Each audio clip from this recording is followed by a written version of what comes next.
បាទអូខេឥឡូវយើងចាប់ផ្ដើមចូលទៅបាទប្រធានបទរបស់យើងថ្ងៃនេះបាទជាដំបូងខ្ញុំសូមណែនាំខ្លួនបន្តិចបាទបងប្អូនខ្លះអាចបានស្គាល់ខ្ញុំហើយតែបងប្អូនខ្លះទៀតអត់ទាន់ស្គាល់បាទអញ្ចឹងឈ្មោះរបស់ខ្ញុំឈ្មោះពេញហ្នឹងគឺថ្ងៃទុំបាទឈ្មោះខ្លីៗហើយខ្ញុំបានរៀនតាក់ទងជាមួយនឹងខាងហុងស៊ុយហ្នឹងមាននៅស្រុកខ្មែរយើងក៏ដូចជានៅក្រៅប្រទេស អញ្ចឹងបងប្អូនខ្លះអាចស្គាល់លោកគ្រូបណ្ឌិតកៅខ្វែងហុងបាទអាចស្គាល់គាត់ដូចជាមានវិទ្យាស្ថានហ្វុងស៊ុយបាទហើយអង្គញាណុកឡុងណាលីក៏បងប្អូនអាចស្គាល់គាត់ហើយគាត់ល្បីនៅស្រុកខ្មែរយើងគឺមានតែគាត់នឹងទេហើយ Master Go បាទ Master Go ហ្នឹងគឺគាត់មកពីសិង្ហបុរីហើយគាត់ក៏ធ្លាប់មកបរៀននៅស្រុកខ្មែរដែរដោយខាងអ្នកគ្រូគាត់អញ្ជើញគាត់មកអញ្ចឹងណាបាទតារាសាស្ត្រអីហ្នឹងគឺគាត់បង្រៀននៅស្រុកខ្មែរយើង ហើយមួយទៀតនោះគឺដាតូជូអ៊ីយ៉ែបបាទដាតូជូអ៊ីយ៉ែបហ្នឹងក៏គាត់ល្បីបាទល្បីនៅប្រទេសម៉ាឡេស៊ីហើយគាត់ឥឡូវជាសេដ្ឋីគេសេដ្ឋីវ័យក្មេងគាត់ក្លាយជាសេដ្ឋីតាំងពីអាយុ26ឆ្នាំម្លេះបាទហើយល្បីខ្លាំងគាត់ល្បីលក្ខណៈអន្តរជាតិអឺនៅនិយាយទៅគាត់នៅម៉ាឡេស៊ីហ្នឹងក៏ល្បីខ្លាំងជាងគេហ្មងចឹងខ្ញុំបានរៀនមួយគាត់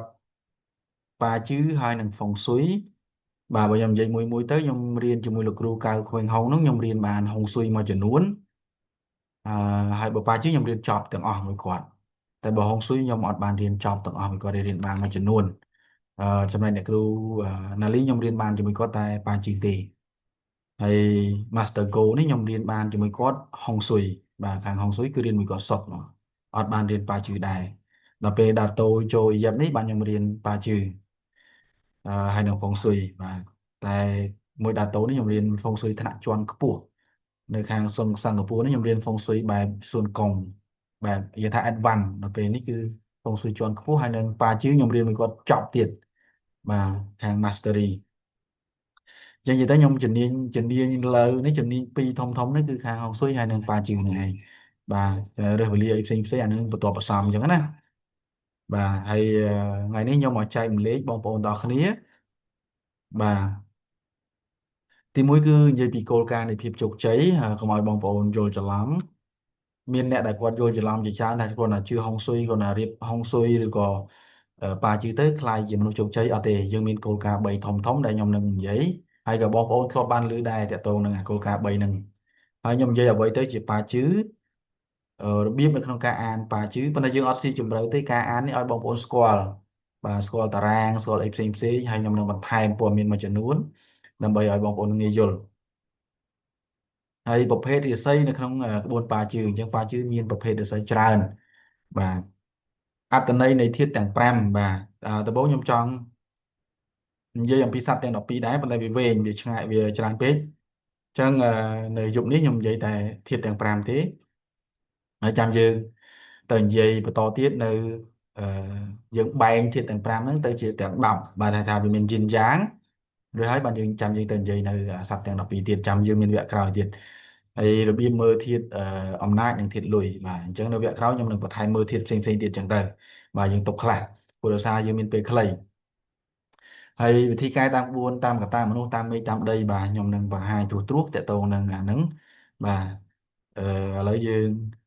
ចូលដល់គោលការណ៍នៃភាពជោគជ័យបាទអញ្ចឹងគោលការណ៍នៃភាពជោគជ័យនេះខ្ញុំជឿថាបងប្អូនទាំងអស់គ្នាបានឮបានឃើញបាទបើបងប្អូនដែលគាត់និយមតាមដានហ្វុងស៊ុយឬក៏អឺ YouTube អីផ្សេងគាត់ឮហើយយើងមានកត្តាមនុស្សកត្តារាសីបាទហើយនឹងកត្តាដីបាទអញ្ចឹងកត្តាមនុស្សគឺយើងមានចំណេះមានជំនាញមានការប្រឹងប្រែងមានការតស៊ូមានភាពស្មោះត្រង់ទទួលខុសត្រូវបាទហើយយើងមានពាក្យស្លោកមួយថាបើចង់ឲ្យទេវតាជួយយើងត្រូវជួយខ្លួនឯងសិនបាទហ្នឹងគឺកត្តាមនុស្សបាទចឹងអានឹងជាចំណុចមួយគោលដំបូងហើយបន្ទាប់មកទៀតបានយើងទៅកត្តារិស័យបាទកត្តារិស័យបានយើងចង់ដឹងពីចំណុចខ្លាំងចំណុចខ្សោយរបស់ខ្លួនឯងចង់ដឹងពីដំណើរជីវិតជួបអីខ្លះដើម្បីយើងការពារដើម្បីយើងបញ្ជៀសបាទអញ្ចឹងគឺយើងប្រើកត្តារិស័យអញ្ចឹងយើងមានពាក្យស្លោកមួយថាតាមពិតខ្ញុំសរសេរខុសហើយអានេះយើងថាម៉េចចេះជំនះមិនឈ្នះវាសនាអូត្រូវហើយហ្នឹងហើយជំនះមិនឈ្នះវាសនាតែពេលខ្លះយើងចង់ជំនះប៉ុន្តែយើងអត់ឈ្នះវាសនាទេអាហ្នឹងណាបាទតទៅមកទៀតយើងមានកត្តាដីបាទកត្តាដីវាជាតួគុណឬក៏វាជាតួដកបើយើងនៅផ្ទះដែលអត់ហុងស៊ុយវាបន្ថយភាពជោគជ័យរបស់យើងទៅ bà bờ chúng ta về riêng stea chúng ta gì tới vì chỉ tua côn chỉ tua timeในភាពជោគជ័យរបស់យើងអញ្ចឹងខ្ញុំមានពាក្យស្លោកនៅក្នុងនោះមួយអាហ្នឹងភាសាអង់គ្លេសយើងស្ដាប់ទៅព្រោះតែភាសាខ្មែរយើងប្រែមកអញ្ចឹងដល់ដំបូងយើងរៀបចំផ្ទះបន្ទាប់មកផ្ទះនឹងរៀបចំយើងវិញបាទបើភាសាអង់គ្លេសគេនិយាយថា first you design your house later your house design you បាទបើយើងនៅផ្ទះបែបណាបាទយើង design ផ្ទះណាហើយយើងនៅផ្ទះបែបណាបន្ទាប់មកផ្ទះហ្នឹងវាអាចនឹងកែកុនយើងឲ្យយើងទៅតាមផ្ទះហ្នឹងវិញបាទអានឹងជាមួយខ្ញុំនឹងនិយាយនៅចុងម៉ោងតកតងនឹងកត្តាដីបាទអញ្ចឹងយើងត្រូវការទាំង3ហ្នឹងយ៉ាងហោចណាស់ក៏យើងមាន2នៅក្នុង3ហ្នឹងដែរបាទអ្នកជោគជ័យមួយចំនួនអ្នកជោគជ័យដែលគាត់ជោគជ័យមួយចំនួនគាត់បានទាំង3ប៉ុន្តែអ្នកដែលជោគជ័យទាំង3ហ្នឹងគឺតិចមែនតើបាទតិចហ่ะបើដោយលោកគ្រូទៅរៀននៅសិង្ហបុរីគេបានកតាដីហើយសិង្ហបុរីប្រទេសគេគឺគេរៀបមកវាត្រូវហុងស៊ុយទូទាំងប្រទេសហ្មងមិនមែនតែផ្ទះទេហើយគេរៀបផ្ទះទៀតទៅវាកាន់តែមានហុងស៊ុយទៀតអញ្ចឹងប្រទេសរបស់គេហ្នឹងគេរៀបគេចាក់ដីបន្ថែមគេរៀបឲ្យត្រូវហុងស៊ុយអញ្ចឹងគេបានកតាដីបានឲ្យប្រជាជនគេហ៎បាទអញ្ចឹងកតាមនុស្សគេបានទៀតគេមានចំណេះគេមានជំនាញទៀតគេបាន2បាទបាទអញ្ចឹងនៅពេលដែលកតារាសីរបស់គេខ្លាំងទៀតអញ្ចឹងគេបាន3អញ្ចឹងប្រទេសគេដើរលឿនដែរបាទបាទគេបានទាំង3អញ្ចឹងនៅស្រុកយើងអឺប្រទេសរបស់យើងខ្ញុំមិនដឹងថាមានហុងស៊ុយឬក៏អត់ទេប៉ុន្តែយើងមានកត្តាមនុស្សហើយខ្ញុំឃើញប្រជាជនយើងខំប្រឹងណាស់បាទប៉ុន្តែវានៅខ្វះកត្តារិស័យហើយនឹងខ្វះកត្តាដីអញ្ចឹងទៅពេលខ្លះទៅយើងខំវាទៅជាបាទខំធ្វើច្រើនបានតិចណានៅពេលដែលយើងអត់មានកត្តារិស័យអត់មានកត្តាដីធ្វើច្រើនបានតិចជួនកាលទៅយើងធ្វើទៅវាចំពេលកត្តារិស័យយើងឡើងទៅក៏យើងឡើងមកផ្លេតហ្នឹងទៅចាប់កត្តារិស័យហ្នឹងទៅក៏ធ្លាក់វិញទៅវាអញ្ចឹងណាវាអត់មានអីទប់វាអត់មានអីជួយអញ្ចឹងអា3ហ្នឹងវាត្រូវប្រស៊ីគ្នាយើងមានកត្តាមនុស្សយើងមានកត្តារាសីហើយយើងមានកត្តាដីមួយទៀតបាទអញ្ចឹងទៅឲ្យវាទៅទាំងអស់គ្នាអញ្ចឹងបើសិនជាកត្តាដីយើងធ្លាក់កត្តារាសីរបស់យើងធ្លាក់អញ្ចឹងយើងនៅសល់កត្តាមនុស្សហើយនិងកត្តាដីអញ្ចឹងក៏វាគ្រាន់ដែរបាទបើថាបើកត្តាមនុស្សយើងអត់សូវមានតែបើកត្តារាសីរបស់យើងមានយើងនៅតែហុងស៊ុយអាហ្នឹងវាអត់អីមិនតែវាកម្របាទវាកម្របាទហើយជាទូទៅវាដេញពីកត្តាមនុស្សទៅសិនហើយណាបាទអញ្ចឹងខ្ញុំសង្ឃឹមថាអ្នកទាំងអស់គ្នាយល់ហើយយើងត្រូវការទាំង3ហ្នឹងមែនតើបាទបើមានតែមួយក៏មាន6គឺđangពិបាកមែនតើបាទឥឡូវយើងមកចូលដល់ប៉ាជឺវិញម្ដងអឺតាមពិតនៅក្នុងក្បួនចិនយើងហៅថា metaphysics ហ្នឹងវាមានច្រើនណាស់គេពាក្យពេញវា art of metaphysics បាទពាក្យពេញរបស់វាហើយវាមាន5ធំបាទវាមាន5អឺអញ្ចឹងអានេះយើងអត់បាននិយាយឲ្យលម្អិតទេបើតែវាមាន5អញ្ចឹងប៉ាជឺវាជាផ្នែកមួយបាទផ្នែកមួយនៅក្នុងក្បួនបាទប៉ាជឺយើងហៅថាជាក្បួនវាមិនជាលក្ខណៈទស្សន៍ទាយទេអឺប៉ាជឺវាលក្ខណៈគេហៅថា broadcasting ភាសាអង់គ្លេសណាបាទវាដូចយើងទស្សន៍ទាយអាកាសធាតុអញ្ចឹងបើថាយើងមានស្អីជាគោលដើម្បីមើលឲ្យដឹងបាទបើយើងនិយាយអំពីការទស្សន៍ទាយតែម្ដងនោះនៅក្នុងក្បួនចិនបាទវាមានផ្សេងទៀតបាទវាមានផ្សេងទៀតដូចជាអឺទស្សន៍ទាយនៅក្នុងក្បួនចិនដូចជាអ៊ីជីងបាទមានបោះអាចកឹះអីហ្នឹងអាហ្នឹងគេធ្វើការទស្សន៍ទាយភ្លាមវាមានអឺស្អីគេ Purple Star បាទជីវៃទូស៊ូគេមានបោះគេអញ្ចឹងណាតែបើប៉ាជឺគឺវាចូលលក្ខណៈយើងលក្ខណៈ broadcast ទេយើងមានខែឆ្នាំកំណើតអីទៅយើងយកមកវិភាគណាបាទrồiហើយយើងមានបាទមុខហ្វុងស៊ុយហើយនឹងបាតដៃតាមពិតអានោះ3ជាមួយគ្នាដោយសារយើងមើ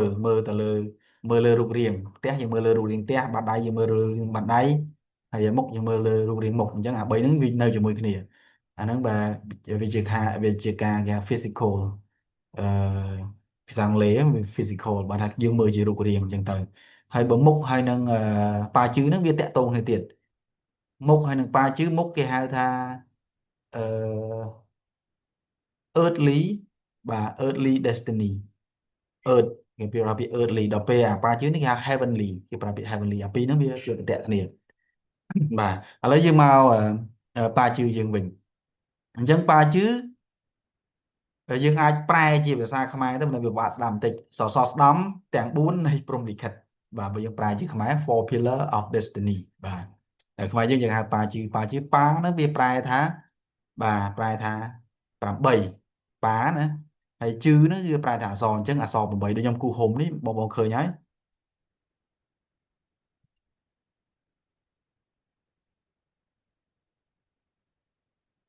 chấm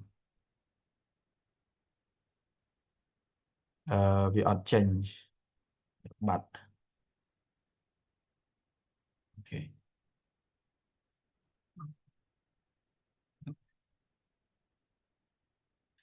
បាទអញ្ចឹងក៏វាល្អល្អួល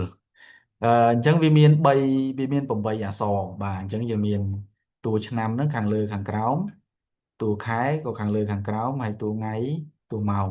ហើយអាខាងលើហ្នឹងយើងហៅវាថាធាតុទាំង5រាសីខាងលើវាមានធាតុបាទអញ្ចឹងបងប្អូនខ្លះក៏សួរពេលយើងនិយាយឆ្នាំជួនកាលក៏ច្រឡំយើងនិយាយឆ្នាំបើនិយាយឆ្នាំគឺ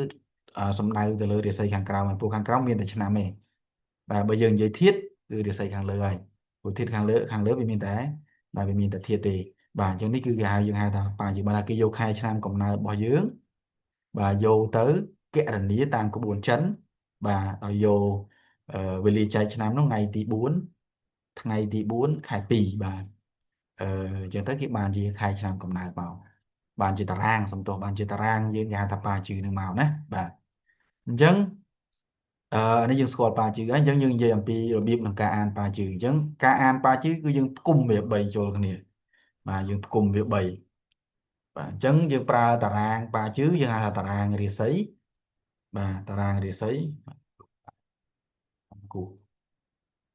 បាទនេះrồi ហើយយើងមានវ័យច10ឆ្នាំបាទវ័យច10ឆ្នាំនោះគឺយើងគណនាបាទយើងគណនាណាបានចេញហើយយើងមានរាសីប្រចាំឆ្នាំបាទអញ្ចឹងចំពោះតារាងយើងមានតិថីតិថីនឹងតួខ្លួនបាទអ្នកខ្លះចេះតែច្រឡំតួឆ្នាំ បាទតួឆ្នាំយើងអត់យកទេសម័យមុនសម័យមុនដោយសារតែយើងអត់មានថ្ងៃខែឆ្នាំកំណើតច្បាស់លាស់យើងយកតួឆ្នាំមកបាទតែដល់ពេលឥឡូវយើងមានខែឆ្នាំកំណើតច្បាស់លាស់យើងយកតួថ្ងៃព្រោះតួថ្ងៃវាត្រូវជាងបាទគេតួឆ្នាំក៏វាត្រូវដែរប៉ុន្តែវាអត់សូវត្រូវបានដូចតួថ្ងៃទេ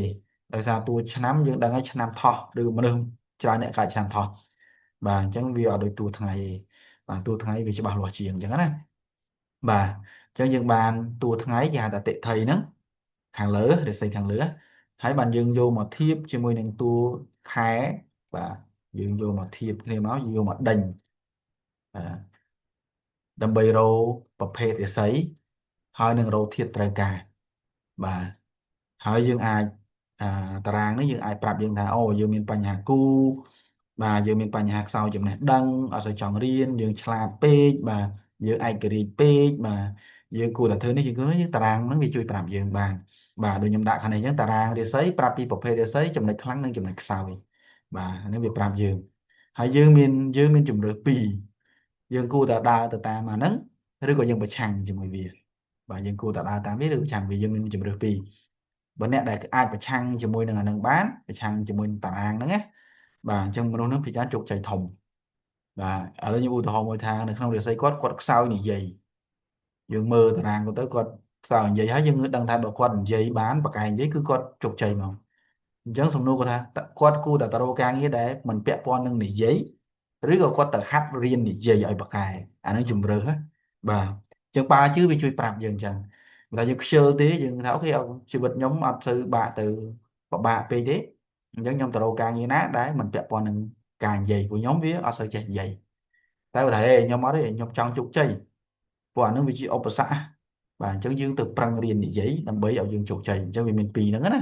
បាទអញ្ចឹងលោកគ្រូនិយាយឲ្យងាយស្រួលយល់បាទrồiហើយបានយើងចូលដល់វ័យច10ឆ្នាំបាទវ័យច10ឆ្នាំនេះក៏គេគណនាមកដែរអ្នកខ្លះអាចចាប់បានពីអាយុបាទ1ឆ្នាំបាទរហូតមកដល់10ឆ្នាំតារាងខ្លះណាបាទតារាងខ្លះអត់ទេតារាងខ្លះគេអាចចាប់បានពីអាយុ7ឆ្នាំទៅដល់17 6វាខុសៗគ្នាទៅតាមអាហ្នឹងគឺគេគណនាមកអញ្ចឹងបាទគេវាគណនាមកអញ្ចឹងណាបាទអានេះសួរលោកគ្រូក៏លោកគ្រូអត់ដឹងដែរព្រោះយើងវាយទៅវាចេញមកអញ្ចឹងតាមពិតគេមានគណនាដៃតែការរៀនក៏លោកគ្រូរៀនដែរប៉ុន្តែយើងអត់ដែរប្រើយើងភ្លេចអស់វិញបាទ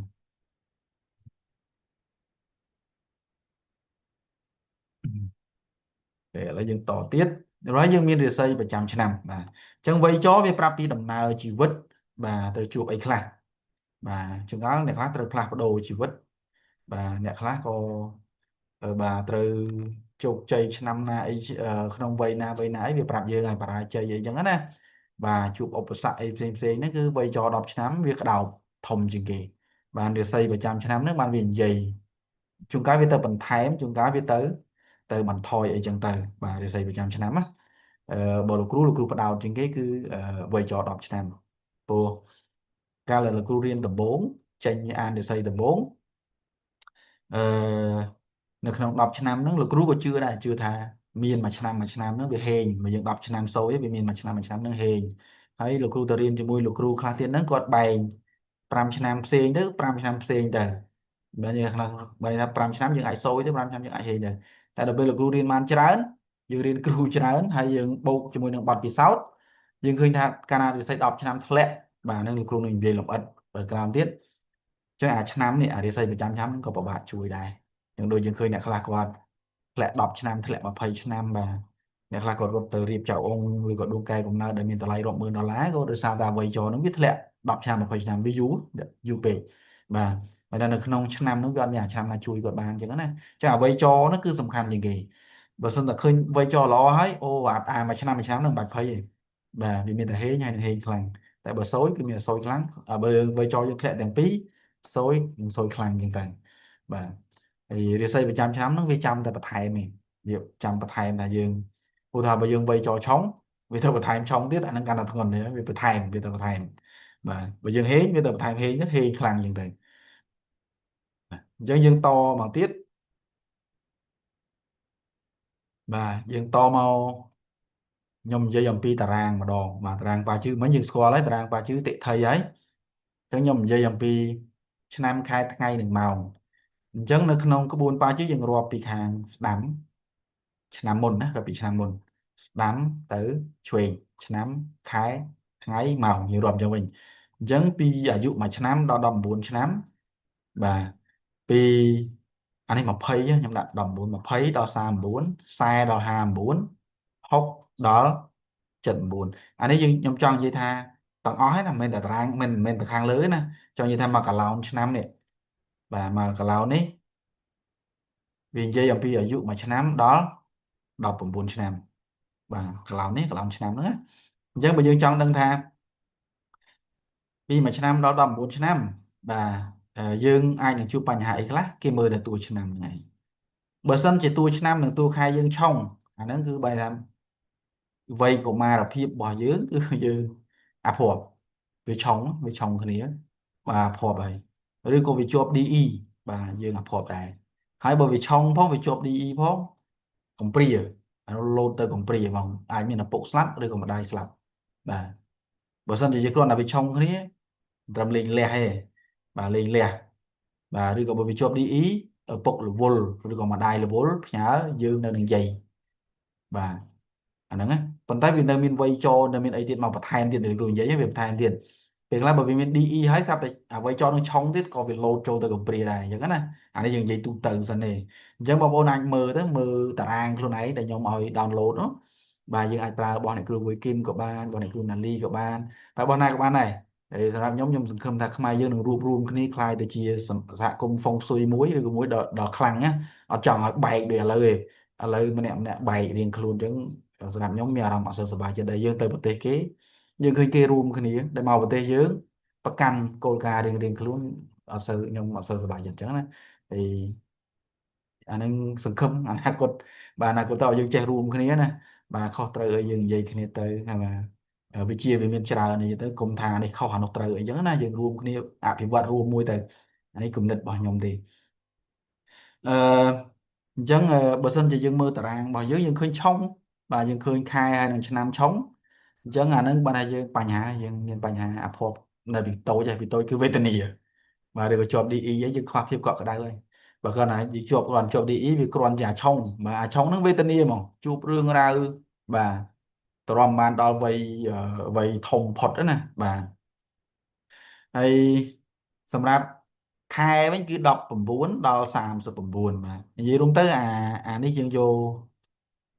អាចំនួនអាយុនេះពេលខ្លះអាចខុសដោយសារអីយើងយកមធ្យមភាពអាយុនៅតាមប្រទេសនីមួយបាទនៅតាមប្រទេសនីមួយយើងយកអឺ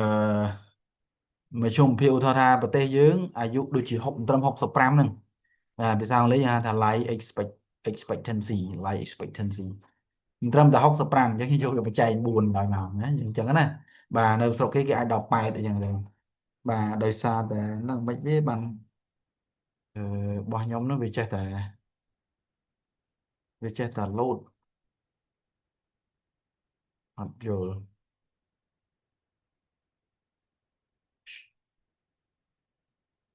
chết tại lốt là hốt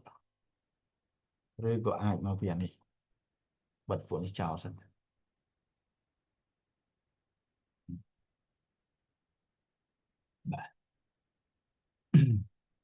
thì chẳng dương to tiền á bà chẳng hạnនេះchúng ta dương ai chạy trầm vì mà năm đó đọc bổng bầy ở dân ta bảo này như tu tư ấy và dương ai kết luôn ấy nó như tu tư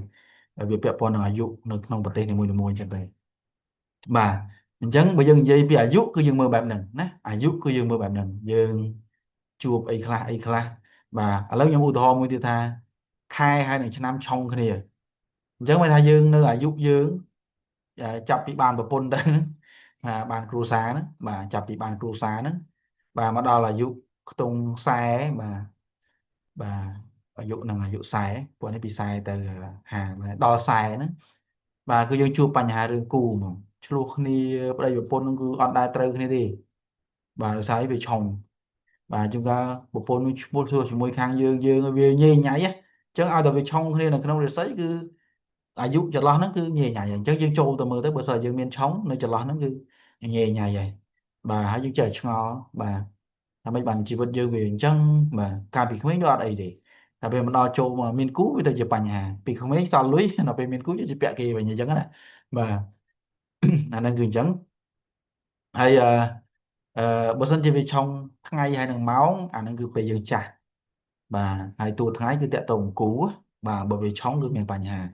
cho nên không ba chứ cái hàm thì muối cứ bà trong tua ngày chỉ mới mau người đó chỉ mới khai cái đó hàm chống thì bí thiết lùi trời chồng và quả bí đứng tẹt tàu nằng cũ tẹt tàu lùi tàu bên chống cứ dân bộ bào và tôi mà tiết bây giờ trong đăng tha trong đăng ở pi bà bong ôn trong đăng bị mật phẹ cho ấy cái mơ tà ná bà cái bởi mật phẹ nè nơi chung với như được ở chặt tôm ấy cái mơ tuổi chẳng và anh ấy chỉ tu tới dương mơ NP để mình chồng cả lại bà NP để mình chồng á bà anh ấy chỉ tu tới dương mơ NP để chồng là không để xây nè khang ai dũa nè và bài bị chồng là không để xây NP dương mình chồng bị cài máu cái mưa à cầu mình vinh và u thọ tha năm dương chồng trong năm dương chồng dương ba chỉ mình bành hai mươi chặt tùng mày dương ba chỉ mình bành hai mươi mình phe mình bành hai chỉ mình trung bình khơi mà dương sờ bồ rương ra rồi và dương chồng á dương chồng tuổi năm á bà miền rương miền ra mà sơ bô rương chưa có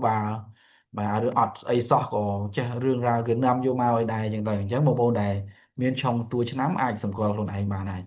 bà mất phép thuộc thành dây trừ cái này dây vào trừ nên tự mặt dương việt xa bây giờ tới bà hay bữa sân chỉ dương miền trong là tôi khái cái bẹ bòn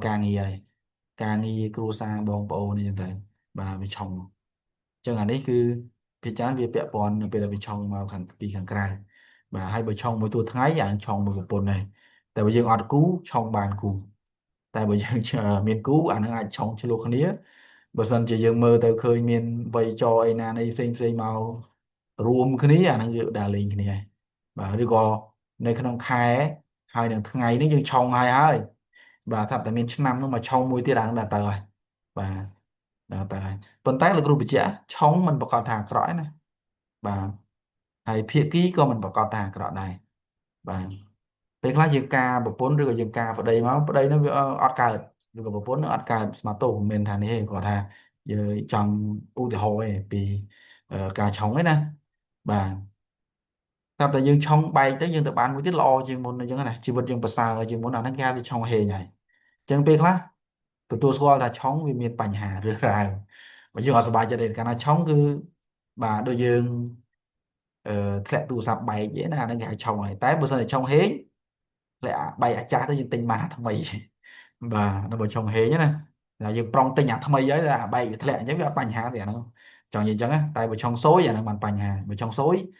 យើងបានប្តីល្អហើយប្រពន្ធល្អហើយតែវាឆុងទៅបាត់ bà dương slide đấy tại dương thương mạch dương ở trong bay tại vì mình đang thương mạch chẳng nè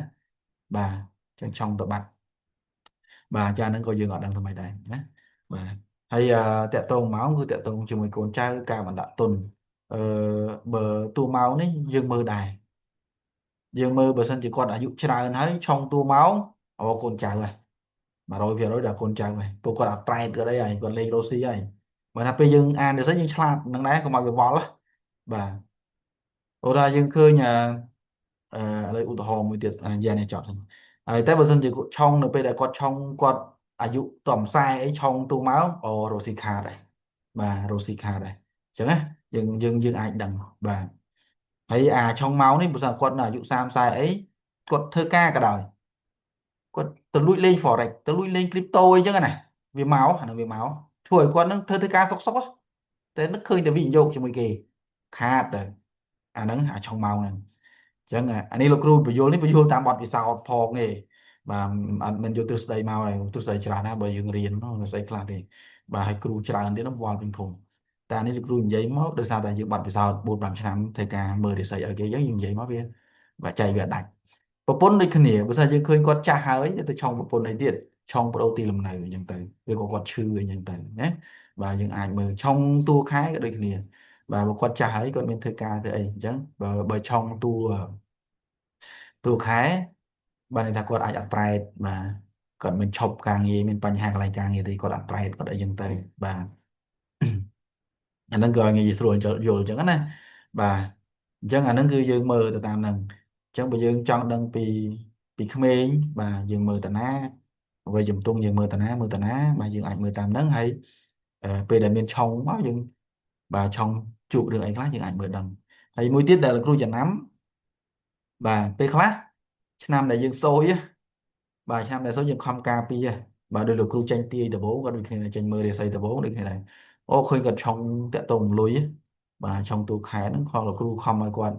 ប្រយ័ត្នហ្មងបាទការងារក៏អីនឹងពេលផ្ដាស់កុំតមាត់មួយមេអីណានៃការងារយើងប្រយ័ត្នអីណាបាទយើងប្រយ័ត្នអញ្ចឹងតែដល់ពេលគាត់វាសូយបាទវាសូយដល់ពេលវាសូយវាគេហៅលេខដាក់អរៈជាន់ណាបាទការងារអត់អីទេការងាររបស់គាត់អត់អីក្រុមហ៊ុនលលំបាទការងារគាត់អីតែក្រុមហ៊ុនអញ្ចឹងអានោះវាអាចទាញតែអញ្ចឹងដែរក្រុមហ៊ុនបិទទ្វារបាទវាទៅលលំក្រុមហ៊ុនវិញបាទអញ្ចឹងវាអាចទាញតែអញ្ចឹងដែរអញ្ចឹងពេលខ្លះបើឃើញឆុងឃើញអីហ្នឹងពេលខ្លះយើងទទួលខ្លះឬក៏យើងបាទប្រេឲ្យហើយរកការងារណាថ្មីឲ្យហើយបាទប្រេឲ្យហើយអានេះយើងអាចប្រេបានបាទឥឡូវយើងមកពីយើងមកមើលពីរបៀបក្នុងការអានវ័យចរម្ដងបាទបាទវ័យចរអានេះសំខាន់វ័យចរហ្នឹងដំណើរជីវិតបាទប៉ាជឿតារាងប៉ាជឿខាងលើហ្នឹងយើងមួយទៀតគេអាចប្រៀបបានដូចជាឡានយើងតែយើងកើតមកប៉ះខែឆ្នាំដែលល្អអញ្ចឹងដូចយើងឡានដែលផលិតពីគ្រឿងដែលវាល្អអញ្ចឹងទៅពីអាម៉ង់វាអញ្ចឹងទៅបាទអ្នកដែលអឺ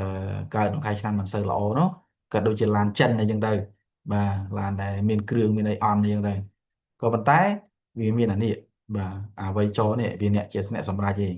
បាទពេលខ្លះឡានគាត់អន់ប៉ុន្តែគាត់បើកនៅលើផ្លូវ highway បាទអ្នកខ្លះឡានគាត់ល្អតែគាត់បើកនៅលើផ្លូវវាលស្រែផ្លូវសឹកកឡុកអីចឹងណាបាទអញ្ចឹងនៅមានអានេះមួយទៀតបាទអញ្ចឹងអាហ្នឹងដូចខ្ញុំបញ្ជាក់ហើយគឺអឺខាងលើនេះឆ្នាំអាយុអាយុ10ឆ្នាំនិយាយទៅវាចែក10ឆ្នាំបាទអញ្ចឹងអាហ្នឹងអាស្រ័យទៅលើការគណនាបាទតែខ្ញុំអាចឧទាហរណ៍ចុះបាទខ្ញុំឧទាហរណ៍ថាពី3ឆ្នាំដល់13ឆ្នាំពី13ឆ្នាំដល់អឺ23ឆ្នាំហើយវាដេញ10ឆ្នាំរហូតមិនបាច់កុំឲ្យខាតពេលបាទយើងយល់ហើយអាហ្នឹងយើងយល់ហើយបាទអញ្ចឹងវាមានរាសីខាងលើបាទរាសីខាងលើដឹងហើយគឺសកធាតុខាងលើដាក់ធាតុហើយបាទរាសីខាងក្រោមនោះដាក់ឆ្នាំហើយបាទអញ្ចឹងមានជូតអីចឹងទៅវារត់ទៅតាមគេគណនាចឹងទៅអញ្ចឹងបើសិនជាវ័យចរយើងល្អមួយនេះល្អនៅខាងលើចឹងខ្ញុំគ្រីសបាទហើយខាងក្រោមនេះមិនល្អបាទអញ្ចឹងបានន័យថានៅក្នុង10ឆ្នាំនេះយើងមានឡើងមានចុះបាទយើងត្រូវទៅតាមដានប្រចាំឆ្នាំរាសីប្រចាំឆ្នាំហើយឆ្នាំណាដែលមានធាតុត្រូវមួយយើងហេទៅឆ្នាំណាដែលអត់មានគឺយើងសូរចឹងទៅបាទករណីមួយទៀតល្អទាំងលើទាំងក្រោមបាទអាហ្នឹងគឺជាពេលដែលយើងសម្រុកបាទយើងធ្វើអីក៏ត្រូវតែជោគជ័យដែរ រស់លុយបានមកបាទការងារក៏សម្រេចដែរបាទអត់មានឆ្នាំសូយទេមានតែឆ្នាំហេងហើយនឹងហេងខ្លាំងបាទកំសុយណាក៏យើងរកបានប៉ុណ្ណេះដែរឧទាហរណ៍ចឹងណាបាទព្រោះអ្នកដែលមកមើលជាមួយលោកគ្រូក៏តែងប្រាប់បានកាលពី10ឆ្នាំមុនណាលោកគ្រូខ្ញុំកំសុយណាក៏ខ្ញុំរកបានមួយខែប៉ុណ្ណេះប៉ុណ្ណេះប៉ុណ្ណេះដែរហ្នឹងហើយតែឥឡូវនេះរកអត់បានហើយចំណាយច្រើនទៀតអញ្ចឹងណាបាទអញ្ចឹងដោយសារតែវាមានផ្កាយទាំងលើទាំងក្រោមបាទវាមានល្អទាំងលើទាំងក្រោមបាទមួយទៀតគឺវាអត់ទាំងលើទាំងក្រោមមកបាទវាអត់វាសូន្យពិន្ទុបាទធាតុសិតតែអត់ល្អជាងគាត់អាចឆុងឲ្យអីទៀតថែមកម្រិតឲ្យសូយទៀតបាទអញ្ចឹងអានឹងគឺមានតែសូយហើយនឹងសូយខ្លាំងបើមានអានឹងហើយគឺរកវិធីកែរិស័យបើអត់កែរិស័យគឺឆ្លង10ឆ្នាំនៅខ្លួនឯងបាទគឺវេទនាហ្មងបាទដល់វាសូន្យអញ្ចឹងហើយគឺឆ្លងហ្មងបាទយើងត្រូវឆ្លងដំណើរ10ឆ្នាំហ្នឹងបាទងាកទៅក្រោយវិញមើលអូពីមុនវេទនាដល់កបាទយើងងាកទៅវិញណាងាកទៅក្រោយវិញណាបាទឬក៏អ្នកខ្លះអូខ្ញុំមើលគេថាអឺក្នុងឆ្នាំក៏ហេងដែរមិនក៏មិនឃើញហេងបាទអ្នកខ្លះមកលោកគ្រូអើយខ្ញុំស្មានថាអស់កម្មបាទគឺអាហ្នឹងតែវាអត់ទាំងលើទាំងក្រោមហើយគឺយ៉ាងហើយកតាមេឃហ្នឹងយើងចាត់ទុកវាកតាមេឃយើងពិបាកនៅក្នុងការកែប្រែវាណាបាទពួកអាហ្នឹងវាជាគេថា external ខាងក្រៅពេលខ្លះមិនមែនមកពីយើងអសមត្ថភាពទេប៉ុន្តែវារឿងខាងក្រៅបាទជួនកាលទៅជួលផ្ទះគេទៅយើងកំពុងបើកដើរមកអាម្ចាស់ផ្ទះគេរោរឿងណាយើងក៏នេះទៅជួនកាលកំពុងតែបើកសុកវាមានបញ្ហាសេដ្ឋកិច្ចចឹងទៅវាអាហ្នឹងវាកត្តាខាងក្រៅដែលរុញឲ្យយើងអញ្ចឹងអានេះកែប្រែវាអត់បានទេបាទអញ្ចឹងมันយើងឃើញថាអ្នកខ្លះគាត់រៀនបានច្រើនណាស់ហើយជោគជ័យប៉ុន្តែពេលខ្លះក៏គឺគាត់ធ្លាក់ហ្មងហើយគាត់ឆ្ងល់ហ្មងមនុស្សដូចគ្នាការគិតដូចគ្នាអីដូចគ្នាខុសតែពេលវេលាទេតែវាមានជោគជ័យវាមានបរាជ័យពេលខ្លះគាត់និយាយមកដូចគ្នាគេទះដៃដូរតែពេលវេលាទេគេជេរវាអញ្ចឹងណាដូរតែពេលវេលាគឺវាដូរបាទអញ្ចឹង10ឆ្នាំមុននិយាយអីក៏ល្អដែរនិយាយក៏ត្រូវដែរប្រពន្ធវិញគឺស្ដាប់មក10ឆ្នាំក្រោយនិយាយអីក៏សាបដែរបាទនិយាយអីក៏មានរឿងដែរបាទអញ្ចឹងគឺវាកតាមេឃហ្នឹងឯងកតាពេលវេលាហ្នឹងឯងបាទអញ្ចឹងអានឹងកើតឡើងចំពោះអ្នកដែលគាត់មានរាសីរឹងមាំខ្លាំងណាហ្នឹងគឺកើតឡើងគឺអ្នករឹងមាំខ្លាំងនៅពេលដែលគាត់ជោគជ័យគាត់មានអំណួតហ្មងតែនៅពេលដែលគាត់ធ្លាក់វិញគឺពិបាកនឹងទប់ដែរព្រោះគាត់តែគាត់រាសីគាត់រឹងមាំហើយគាត់ជោគជ័យទៀតលេងស្ដាប់គេហើយបាទគាត់នៅលេងស្ដាប់គាត់មានដឹងថាពេលវេលាមានឡើងមានចុះណាគាត់ជឿតែកត្តាមនុស្សបាទណាមកពីគាត់ណាបានជោគជ័យគាត់មិនបានគិតថាមកពីមានកត្តាមេឃមួយទៀតទេបាទគាត់ថាមកពីគាត់ទេមកពីគាត់ឆ្លាតមកពីគាត់ចេះមកពីគាត់អីចឹងទៅចេះមើលឱកាសអីចឹងទៅបាទគាត់ជោគជ័យប៉ុន្តែគាត់អត់ដឹងថាមានកត្តាមេឃមួយទៀតដែលទាញឲ្យគាត់បរាជ័យអញ្ចឹងណាបាទអញ្ចឹងបានយើងឃើញហើយអ្នកដែលគាត់មានហ្នឹងគឺគាត់ខ្លាច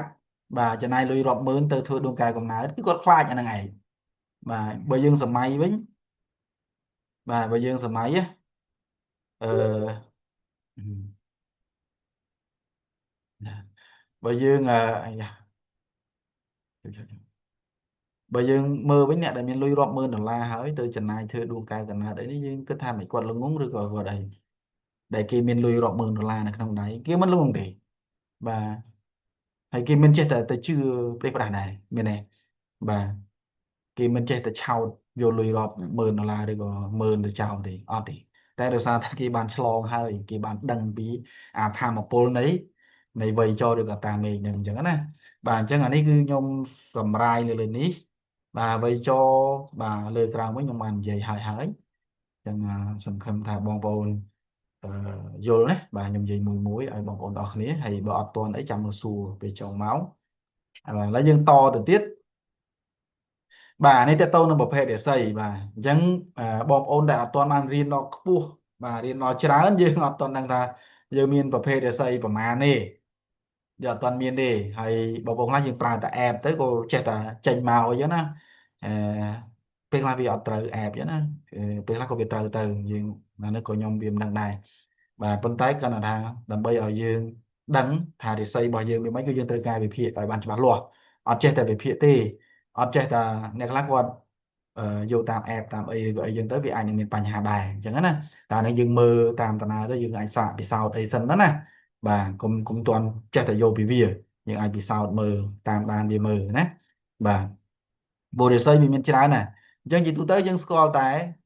រាសីបែបធម្មតាទេបាទរាសីបែបធម្មតានោះគឺយើងស្គាល់បាទរាសីរឹងមាំរាសីខ្សោយរាសីសមតុល្យបាទយើងស្គាល់3ហ្នឹង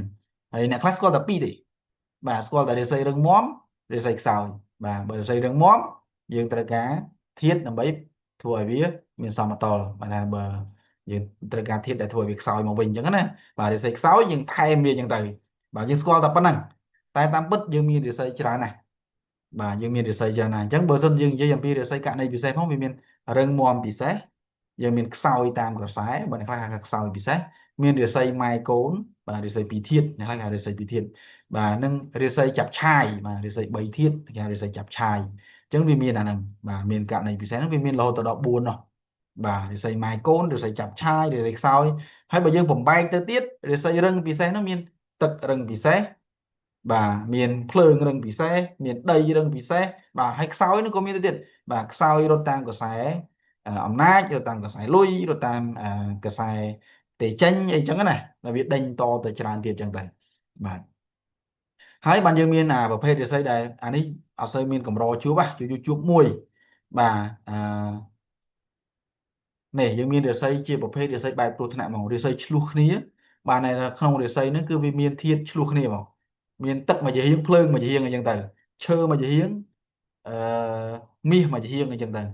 បាទតារាងយើងកាឡោនរបស់យើងវាមិនមាន8អញ្ចឹងពេលខ្លះវាមាន3 3បាត់ហើយ6បាត់ហើយអញ្ចឹងដកតិថីមួយទៅ7សល់មួយទៀតធាតុអីផ្សេងតែវាមាន3 3បាត់ហើយណាជួយមើលចេញហើយ អឺមួយទៀតរាសីត្រូវពិឃាតបាទរាសីត្រូវពិឃាតយើងឧទាហរណ៍រាសីធាតុដីអញ្ចឹងទៅជុំវិញសារធាតុមាសអញ្ចឹងទៅរាសីធាតុទឹកទៅសារធាតុដីអញ្ចឹងទៅបាទព្រោះហ្នឹងគេហៅរាសីគ្រោះថ្នាក់ហើយអាហ្នឹងបើសិនជាដំណើរជីវិតអីមកបន្ថែមឬក៏អីហ្នឹងអាចនឹងបាត់បង់ជីវិតអីចឹងទៅបាទមួយទៀតយើងអាចរាសីដែលឆុងទាំងលើឆុងទាំងក្រោមបាទនេះបានរាសីនេះគឺរៀងពិបាកជាងគេបើខ្មែរយើងគេហៅថាគ្រោះកំបុតករាសីដែលមានគ្រោះកំបុតកនៅក្នុងរាសីបាទអាហ្នឹងក៏អត់សូវនេះដែរ បាទបើសិនរាសីត្រូវពិឃាតនេះពេលខ្លះគេហៅថាជារាសីជំងឺបាទនៅមានមួយទៀតខ្ញុំអត់តន់ដាក់បាទហ្នឹងក៏កម្រជួបដែរគេហៅរាសីអាយុខ្លីបាទគឺយើងមើលមកឃើញមកអាយុរាសីហ្នឹងគឺត្រូវអាយុខ្លីអញ្ចឹងណាបាទវាមានក្បួនគេមើលរបស់គេអញ្ចឹងដែរបាទអញ្ចឹងវាមានច្រើនប្រភេទអញ្ចឹងទៅអញ្ចឹងអត់ចេះតែនេះណាអត់ចេះតែអឺប្រេះផ្ដាស់ណាបាទពេលខ្លះយើងចេះតែមើលយើងចេះតែអីប្រេះផ្ដាស់ទៅវាអាចនឹងមានបញ្ហាអញ្ចឹងណាបាទអញ្ចឹងយើងរស័យគឺវាមានច្រើនបែបហ្នឹងណាបាទគាត់ថាជាទូទៅគឺបាទខ្សោយរឹងមាំហ្នឹងឯងបើសិនជាអឺគាត់អត់សូវចេះមើលផងបាទគឺមើលទៅឃើញតែខ្សោយរឹងមាំពួកយើងរៀនបើយើងរៀនប៉ាជឿថ្នាក់ដំបូងមកបាទរកតែខ្សោយរឹងមាំហ្នឹងឲ្យតែត្រូវនោះហត់ដែរហ្នឹងបាទវិភាគតរំបានរកឃើញខ្សោយរឹងមាំ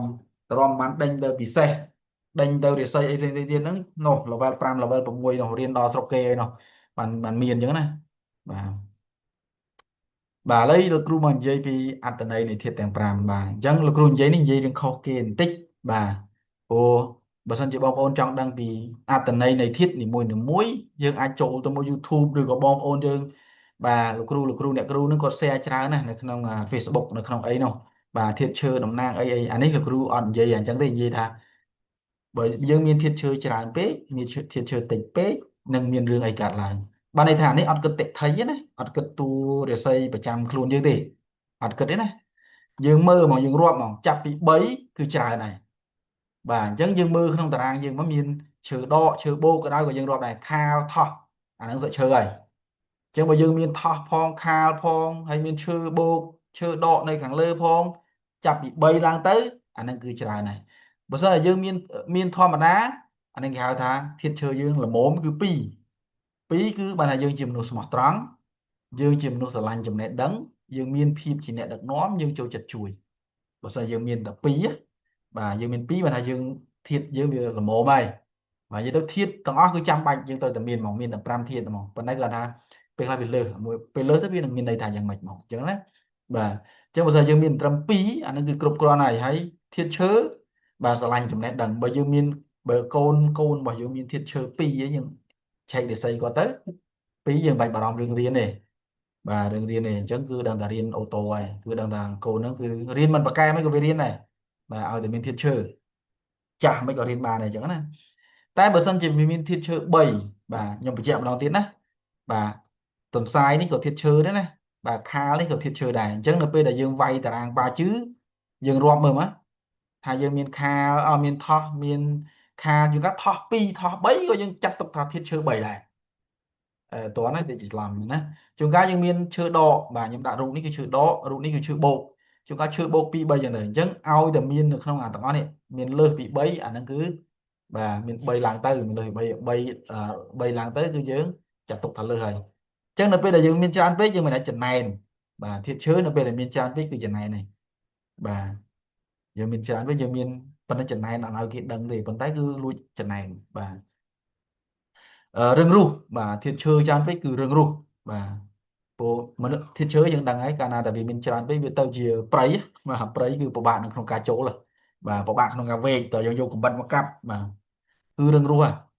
ហើយបើសិនយើងមានកូនដែលមានធាតុឈើច្រើនបរៀនពីទូចឲ្យហើយកុំកុហកអីសោះមនុស្សធាតុឈើនេះគឺដូចกระดาษសដូចចង់និយាយថាមួយពីរពីរបាទតែបរិញ្ញាគាត់ខុសទៅហើយចឹងអ្នកដែលមានធាតុឈើច្រើនគឺបែបហ្នឹងហើយតែគាត់ខុសហើយពិបាកកែធាតុឈើគឺពិបាកកែចឹងយើងមើលតារាងកូនឬក៏មើលតារាងខ្លួនឯងមកអាចមើលខ្លួនឯងបានហើយចង់ឈ្នះបាទធាតុឈើនឹងចង់ឈ្នះយើងឃើញយើងឃើញធាតុឈើឯងយើងចូលទៅមើលថាបើសិនជាយើងយើងឧទាហរណ៍អញ្ចឹងពេលភ្លៀងពេលព្យុះមកឈើនេះគឺវាអត់ទេវាអត់នេះណាវានៅក្រាញណាបាទចង់ឈ្នះប៉ុន្តែគាត់ថាធាតុឈើចង់ឈ្នះប៉ុន្តែមិនជាអាក្រក់ប្រមាណទេធាតុឈើចង់ឈ្នះមែនប៉ុន្តែគាត់ថាកុំឲ្យតែគេមកធ្វើអីបាទព្រោះធាតុឈើវានៅមួយកន្លែងហ្នឹងណាប៉ុន្តែគឺចង់ឈ្នះហើយបើយើងចង់ឲ្យគាត់ធាតុឈើនេះបើស្អីយើងក៏ខ្ជិលអីប្រឈឺគាត់ទៅប្រឈឺយើងប្រើភាសាប្រឈឺព្រោះគាត់ចង់ឈ្នះហើយអ្នកធាតុឈើច្រើនកម្រជឿហុងស៊ុយអត់ងាយជឿជំនឿជឿអីផ្ដេសផ្ដាស់ទេអ្នកធាតុឈើច្រើនណាពួកបកកែរៀនហើយនឹងជឿលើខ្លួនឯងខ្លាំងបាទងាយទេហើយបើសិនជាយើងប្រាប់គាត់ថាធ្វើទៅធ្វើអានេះទៅដល់សោយអីចឹងឬខាត់អីគាត់ក្នុងចិត្តគាត់ក្នុងចិត្តគាត់ថាគាត់គិតថា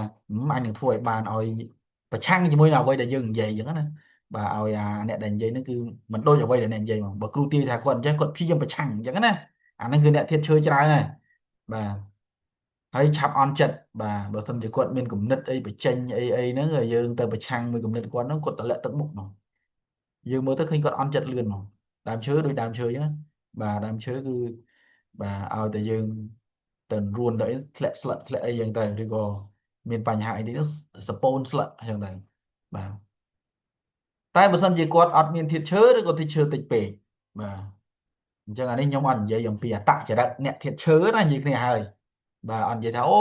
គាត់មានតួខ្លួនទៀតឈើគាត់ជាមនុស្សចេះអានេះអត់និយាយណាបាទគឺយើងនិយាយថានៅក្នុងតារាងរបស់យើងនឹងមានធាតុឈើល្មមធាតុឈើច្រើនពេកនិងធាតុឈើតិចពេកបាទអញ្ចឹងបើសិនជាគាត់មានធាតុឈើធ្វើឈើតិចពេកបាទគាត់នឹងធ្វើអីមួយពិបាកក្នុងការចាប់ផ្ដើមអញ្ចឹងយើងត្រូវការជំរុញបាទមនុស្សនឹងត្រូវការជំរុញលើកទឹកចិត្តគាត់ខ្លាំងណាស់បាទដើម្បីឲ្យគាត់អាចធ្វើអីបានអញ្ចឹងណាហើយគាត់ឆាប់ខឹងបាទឆាប់ខឹងបើច្រើនពេកអន់ចិត្តទេតែបើអត់ធាតុឈើឬក៏តិចពេកគឺឆាប់ខឹងហើយនឹងខ្វះភាពបត់បែនបាទថ្មឹងមួយយើងអាចរកអ្នកណាដែលគាត់អឺអត់មានធាតុឈើនៅក្នុងរាសីនៅនឹងអត់សូវចេះបត់បែនទេបាទបើថាគាត់គេឲ្យគាត់ធ្វើ10ក៏ធ្វើអាទាំង10ដែរឬក៏បើគាត់អានមកគេឲ្យឧទាហរណ៍ថាបើបោកខោអាវអីហ្នឹងគេត្រូវទុកត្រាំប្រហែលនាទីអីគាត់ត្រាំប្រហែលនាទីទៅតាមហ្នឹងឯងបាទទៅតាមដំណើរដែលគេមកយ៉ាងហ្នឹងអត់មានថាចេះបត់បែនអីអត់ចេះក៏បាត់អាហ្នឹងណាហើយអឺខ្សោយថ្លើមភាគច្រើនអ្នកដែលខ្វះធាតុឈើស្គមបាទថ្លើមគាត់ខ្សោយបាទអានឹងប្រយ័ត្នថ្លើមហើយកើតជំងឺថ្លើមអញ្ចឹងណាបាទអូខេអញ្ចឹងអានេះគឺធាតុឈើឥឡូវយើងមកដល់ធាតុភ្លើងម្ដងបាទអញ្ចឹងយើងមើលតារាងរបស់យើងទៅយើងមានធាតុភ្លើងច្រើនឬក៏ភ្លើងតិចឬក៏ភ្លើងល្មមបាទបើយើងមានល្មមអត់អីទេព្រោះធាតុឈើធាតុភ្លើងកាលណាតែយើងមាន2បាទមាន1តិចមាន2ល្មមមាន3ច្រើនឬក៏4ច្រើនពេកបើមាន4មាន5អានឹងពិបាកលើកលែងតែវារត់ទៅដួងឫស្សីពិសេសអានឹងអត់អីវិញបាទអញ្ចឹងធាតុភ្លើងតេតងនឹងកម្ដៅការផ្ដល់កម្ដៅបាទតេតងនឹងភាពរីករាយតេតងនឹងក្តីស្រឡាញ់ចិត្តបុណ្យអាហ្នឹងគឺធាតុភ្លើងហើយបាទបើស្អីយើងមានត្រឹម2អីយើងជាមនុស្សចេះលើកជំ inspire លើកជំរុញទឹកចិត្តបាទយើងញឹមបាទញឹមបាទរស់រាយបាទអត់ចេះធ្វើមុខញើសទេបាទហើយយើងចេះផ្ដល់ក្តីស្រឡាញ់បាទគេនិយាយថាម្នាក់មួយឈឺគួរអាណិតណាហើយអញ្ចឹងណាយើងដូចមានចិត្តបុណ្យបាទ ចិត្តបនហើយតែនៅពេលដែលយើងមានភ្លើងច្រើនពេកវិញមិនបាច់ណាប៉ះទេឈៀវឆាវបាទប៉ះញែវណាប៉ះឈៀវបាទឈៀវឆាវហើយទាមទារការចាប់អារម្មណ៍បាទពេលខ្លះខ្លួនឯងធ្វើដូចមិនចង់ឲ្យគេចាប់អារម្មណ៍ណាតែពិតចង់ឲ្យគេចាប់អារម្មណ៍តែអញ្ចឹងណាធ្វើអីមួយគឺទាមទារចំណាប់អារម្មណ៍ប៉ុន្តែព្យាយាមលាក់អាហ្នឹងទៀតភ្លើងច្រើនគឺតាមពិតចង់ឲ្យគេចាប់អារម្មណ៍ណាធ្វើអីមួយបាទចង់ឲ្យគេសរសើរណាបាទខ្វះការពិចារណាបាទអ្នកធាតុភ្លើងច្រើនពេកខ្វះការពិចារណាបើសិនជាគាត់មានសត្វស្នែនៅក្នុងនឹងច្រើនទៀតបូកនឹងធាតុភ្លើងច្រើនទៀតអាហ្នឹងគឺគាត់នឹងអាចប្រឈមនឹងផ្លូវខុសតាក់ទងជាមួយរឿងស្នេហាអីចឹងទៅបាទឆាប់អន់ចិត្តបាទធាតុភ្លើងហើយនឹងធាតុឈើច្រើនហ្នឹងគឺឆាប់អន់ចិត្តដូចគ្នាបាទអើយភ្លើងច្រើនពេកវាក្តៅខ្លាំងណាស់បាទប៉ះអត់បានឆេវឆាវឆាប់អន់ចិត្តបាទហើយភ្លើងច្រើនក៏ពាក់ព័ន្ធនឹងបញ្ហាបេះដូងមួយដែរឈាមមួយដែរឡើងឈាមឡើងអីណាបាទហើយអ្នកធាតុអ្នកធាតុឈើបូកជាមួយនឹងធាតុភ្លើងច្រើនណាបាទបើគាត់មានឈើតិចតែគាត់មានភ្លើងច្រើនហ្នឹងគេភ្លើងដុតឈើអ្នកហ្នឹងផឹកតែមួយកំប៉ុងអីក៏ហមមុខញ៉ាងហ្នឹងបាទបើនៅក្នុងរាសីរបស់គាត់មានធាតុមួយដែលឈើតិចតែភ្លើងច្រើនហ្នឹងហើយដល់ពេលភ្លើងតិចពេកបាទភ្លើងតិចពេកមើលនឹងខ្វះចំណង់បាទចង់ធ្វើអីអញ្ចឹងវាបើភាសាអង់គ្លេសគេហៅថា passion គាត់ខ្វះ passion អឺបើសិនជាយើងទៅរៀនមហាវិទ្យាល័យរៀនអីគេឲ្យគេហៅថា burning desire ហ្នឹងណាបានឲ្យយើងខ្វះចំណង់នេះគឺអឺឥឡូវលុតទៀតដែរចាំបន្តិចទៅព្រោះ share ទៀតហ្នឹងជាមិនទេបាទខ្វះចំណង់ហ្នឹងគឺអឺគាត់ចេះអស់ហើយប៉ុន្តែដូចជាអត់មានអីធ្វើអីមួយវាអត់មានអីបុកពីខាងក្នុងមកញ៉ាំបាយខត់ passion ណាបាទអញ្ចឹងអានេះរៀងពិបាកបើទិសភ្លើងតិចពេករៀងពិបាកហើយពិបាកនៅក្នុងការបញ្ចេញអារម្មណ៍បាទធាតុភ្លើងតិចគាត់យើងពិបាកមើលថាអឺគាត់ចង់បានអីគាត់មើលយើងនិយាយថាម៉េចពិបាកបញ្ចេញអារម្មណ៍គាត់ពិបាកនៅក្នុងការបញ្ចេញអារម្មណ៍ប្រាប់យើងថាគាត់អញ្ចេះគាត់អញ្ចោះអញ្ចឹងណាបើមិនជាអ្នកដែលរៀនភាសាកាយវិការអីអានេះយើងពិបាកហ្មងខ្វះភាពច្បាស់លាស់បាទកាលណាតែភ្លើងតិចពេកគឺម្ដងចេះម្ដងចុះហើយអត់មានភាពច្បាស់លាស់ទេវាសម្រាប់ភ្លើងណាវាដូចរេតាមខ្យល់ណាហើយមានបញ្ហាឈាមនិងបញ្ហាបេះដូងឬក៏ភ្នែកបាទអ្នកមានភ្លើងតិចពេកហើយបើមានទឹកច្រើនទៀតគឺអូតូពាក់បន្តាហ្មងបាទញញោមពាក់បន្តាហ្មងណាបាទឥឡូវយើងចូលដល់ធាតុដីម្ដងបាទអញ្ចឹងបងប្អូនតើមើលថាមានធាតុដីច្រើនឬតិចបាទធាតុដីនេះរៀងគ្រោះថ្នាក់ជាងគេបាទបើយើងនិយាយអំពីធាតុដីគឺជាមនុស្សដែលស្រឡាញ់សុវត្ថិភាពបាទសន្តិភាពបាទមនុស្សធាតុដីបាទគាត់បើយើងមានដីល្មមអីគឺនៅគាត់ស្រួលចេះខ្វល់ទេបាទបើថាបានប្រពន្ធកាចប្រពន្ធឆ្នះអីក៏ខ្វល់បាទជេរគាត់មិនគឺជេរទៅបាទគាត់ស្រឡាញ់លក្ខណៈសុវត្ថិភាពស្ថិរភាពហើយពូកែអត់ធ្មត់ពូកែដឹកនាំបាទអ្នកដែលមានធាតុដីច្រើនចូលទៅមើលទៅភាគច្រើនធ្វើការរត់បាទគឺពូកែអត់ធ្មត់ទេ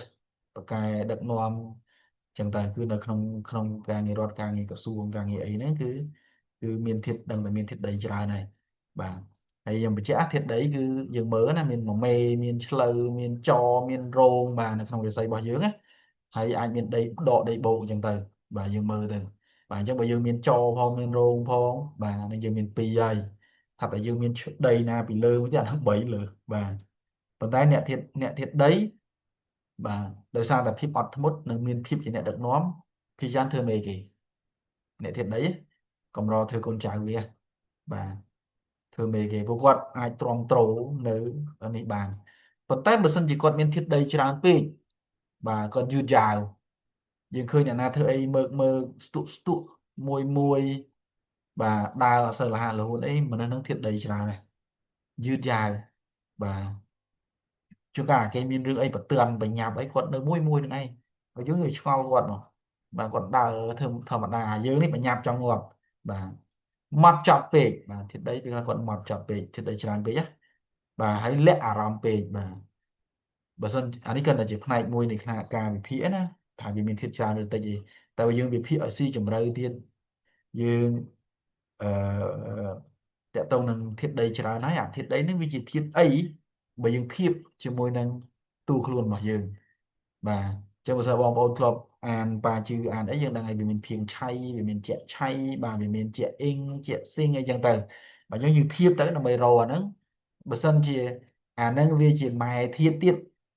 គេហៅថាម៉ែធាតុណាអូអាហ្នឹងមនុស្សហ្នឹងគឺស្ដេចលាក់អារម្មណ៍បាទស្ដេចគិតស្ដេចលាក់អារម្មណ៍ស្ដេចវិភាគបាទហើយធាតុដីច្រើនរឹងរូសបាទរឹងរូសពួកដីយើងដាក់តាណានៅតាហ្នឹងហើយអត់ងាយហើយអ្នកដែលធ្វើការមួយកន្លែងបាន10 20ឆ្នាំគេចាំធាតុដីអត់ងាយដូរទេបាទចង់មិននៅនឹងបាទហើយបើសិនជាធាតុដីតិចពេកគឺខ្វះស្ថិរភាព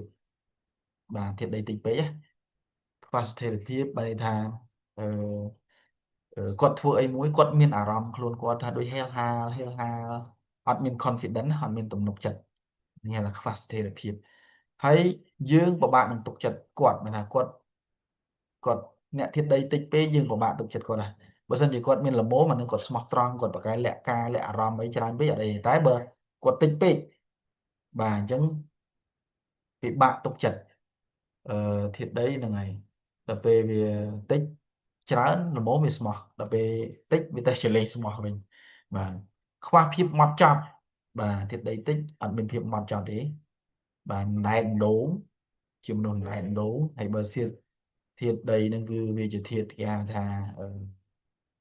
ស្អីគេភៀងផ្សេងហ្នឹងហើយអាភាសាអង់គ្លេសថា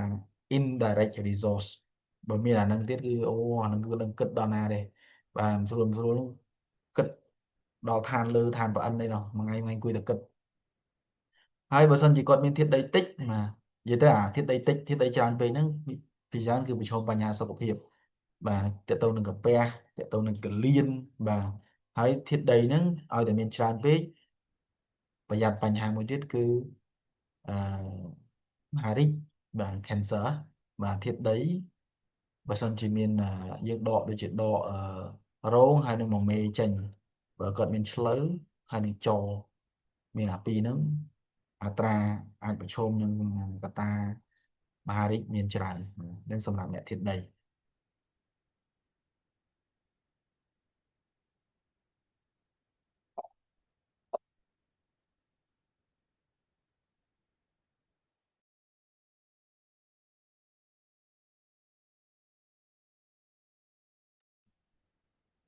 អូខេឥឡូវយើងមកតទៀត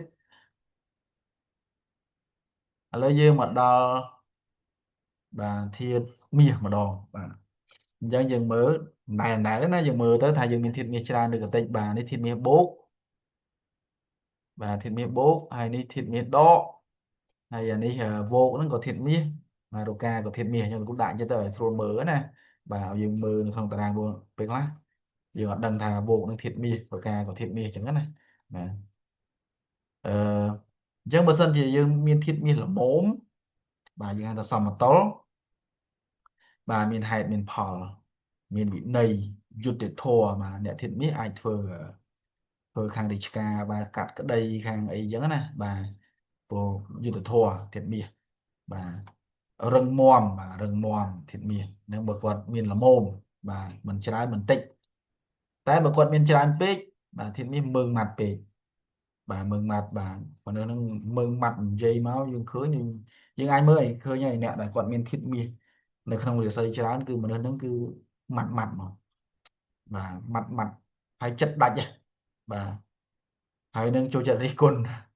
បាទអត់សូវចូលចិត្តសរសើរទេចូលចិត្តរិះគន់បាទហើយនឹងរៀងឯកាពីពួកគាត់ម៉ាត់ចិត្តដាច់មិនសូវមានណានៅចិត្តគាត់ទេបាទហើយបើសិនជាគាត់មានតិចពេកបាទធាតុមាសតិចពេកអញ្ចឹងគឺពិបាកសម្រេចចិត្តបាទព្រោះធាតុមាសវាដូចកំបិតដូចអីចឹងយើងត្រូវការវាដើម្បីមានវិន័យមានយុត្តិធម៌មានហេតុផលអីដល់ពេលយើងវាតិចពេកយើងធ្វើអីមួយយើងស្ទាក់ស្ទើរបាទពិបាកនៅក្នុងការសម្រេចចិត្តខ្វះវិន័យលើខ្លួនឯងបាទអត់មានវិន័យទេយើងបាត់ធាតុមាសអត់មានវិន័យទេចិត្តទន់ពេកបាទធាតុមាសតិចឬក៏អត់ណាបាទខ្វះភាពច្បាស់លាស់និងមានបញ្ហាសួតបាទយើងអាចមើលទៅអ្នកណាដែលមានសួតឬក៏ស្បែកនិយាយទៅអ្នកដែល អ្នកដែលមានធាតុមាសច្រើនពេកគាត់ច្បាស់ជាមានបញ្ហាសួតឬក៏ស្បែកដែរបាទពីរហ្នឹងព្រោះធាតុមាសអឺពេលខ្លះសាច់ដុំឆ្អឹងអីដែរប៉ុន្តែបញ្ហាចម្បងដែលលោកគ្រូតែងជួបហ្នឹងគឺស្បែកអាឡែស៊ីស្បែកព្រោះមាសច្រើនវាទៅកាប់ឈើស្បែកអញ្ចឹងវាពិឃាតឈើបាទបាទហើយធាតុមាសច្រើនឬក៏តិចពេកហ្នឹងបាទគឺវាពាក់ព័ន្ធនឹងសួតបាទផ្លូវដង្ហើមណាសួតបាទហើយបើបូកជាមួយនឹងធាតុទឹកច្រើនទៀតអានឹងឈឺកផ្ដាសាយលឿនបាទញ៉ាំទៅឈឺកផ្ដាសាយបាទឥឡូវយើងចូលដល់ធាតុទឹកម្ដងបាទទាំងធាតុទឹកយើងមានទឹកដកទឹកបូកបាទទឹកបូកទឹកដកទឹកបូកទឹកសមុទ្របាទទឹកដកនេះគឺតំណក់ទឹកឬក៏ទឹកសន្សើមយើងមានកុលយើងមានជូតបាទអញ្ចឹងបើសិនជាមានធាតុទឹកល្មមឆ្លាតវៃមានពិហុជំនាញអូអ្នកធាតុទឹកបាទមកល្មមមិនត្រឹម2ឯងល្មមណាបាទមនុស្សហ្នឹងគឺឆ្លាតហើយមានពិហុជំនាញហ្មងអូរៀនធ្វើនេះធ្វើនោះបានច្រើនមុខណាបាទបត់បែនខ្ពស់ពូកែខាងទំនាក់ទំនងព្រោះទឹកវាហូរបាទបាទហើយចិត្តស្ងប់ហើយនឹងជ្រៅបាទព្រោះទឹកកាលណាតែទឹកយើងល្មមគេចាត់ទុកដូចទឹកសមុទ្រចឹងបាទយើងពិបាកនៅក្នុងការស្មានពីជម្រៅចិត្តអ្នកដែលមានធាតុទឹករឹងមាំធាតុទឹកច្រើនណាធាតុទឹកល្មមសំទោសតែពេលយើងមានធាតុទឹកអូអានេះខ្ញុំអត់បានកែអានេះធាតុទឹកឯណាមិនមែនធាតុមាសទេបាទតែខ្ញុំគូពីប៉េះ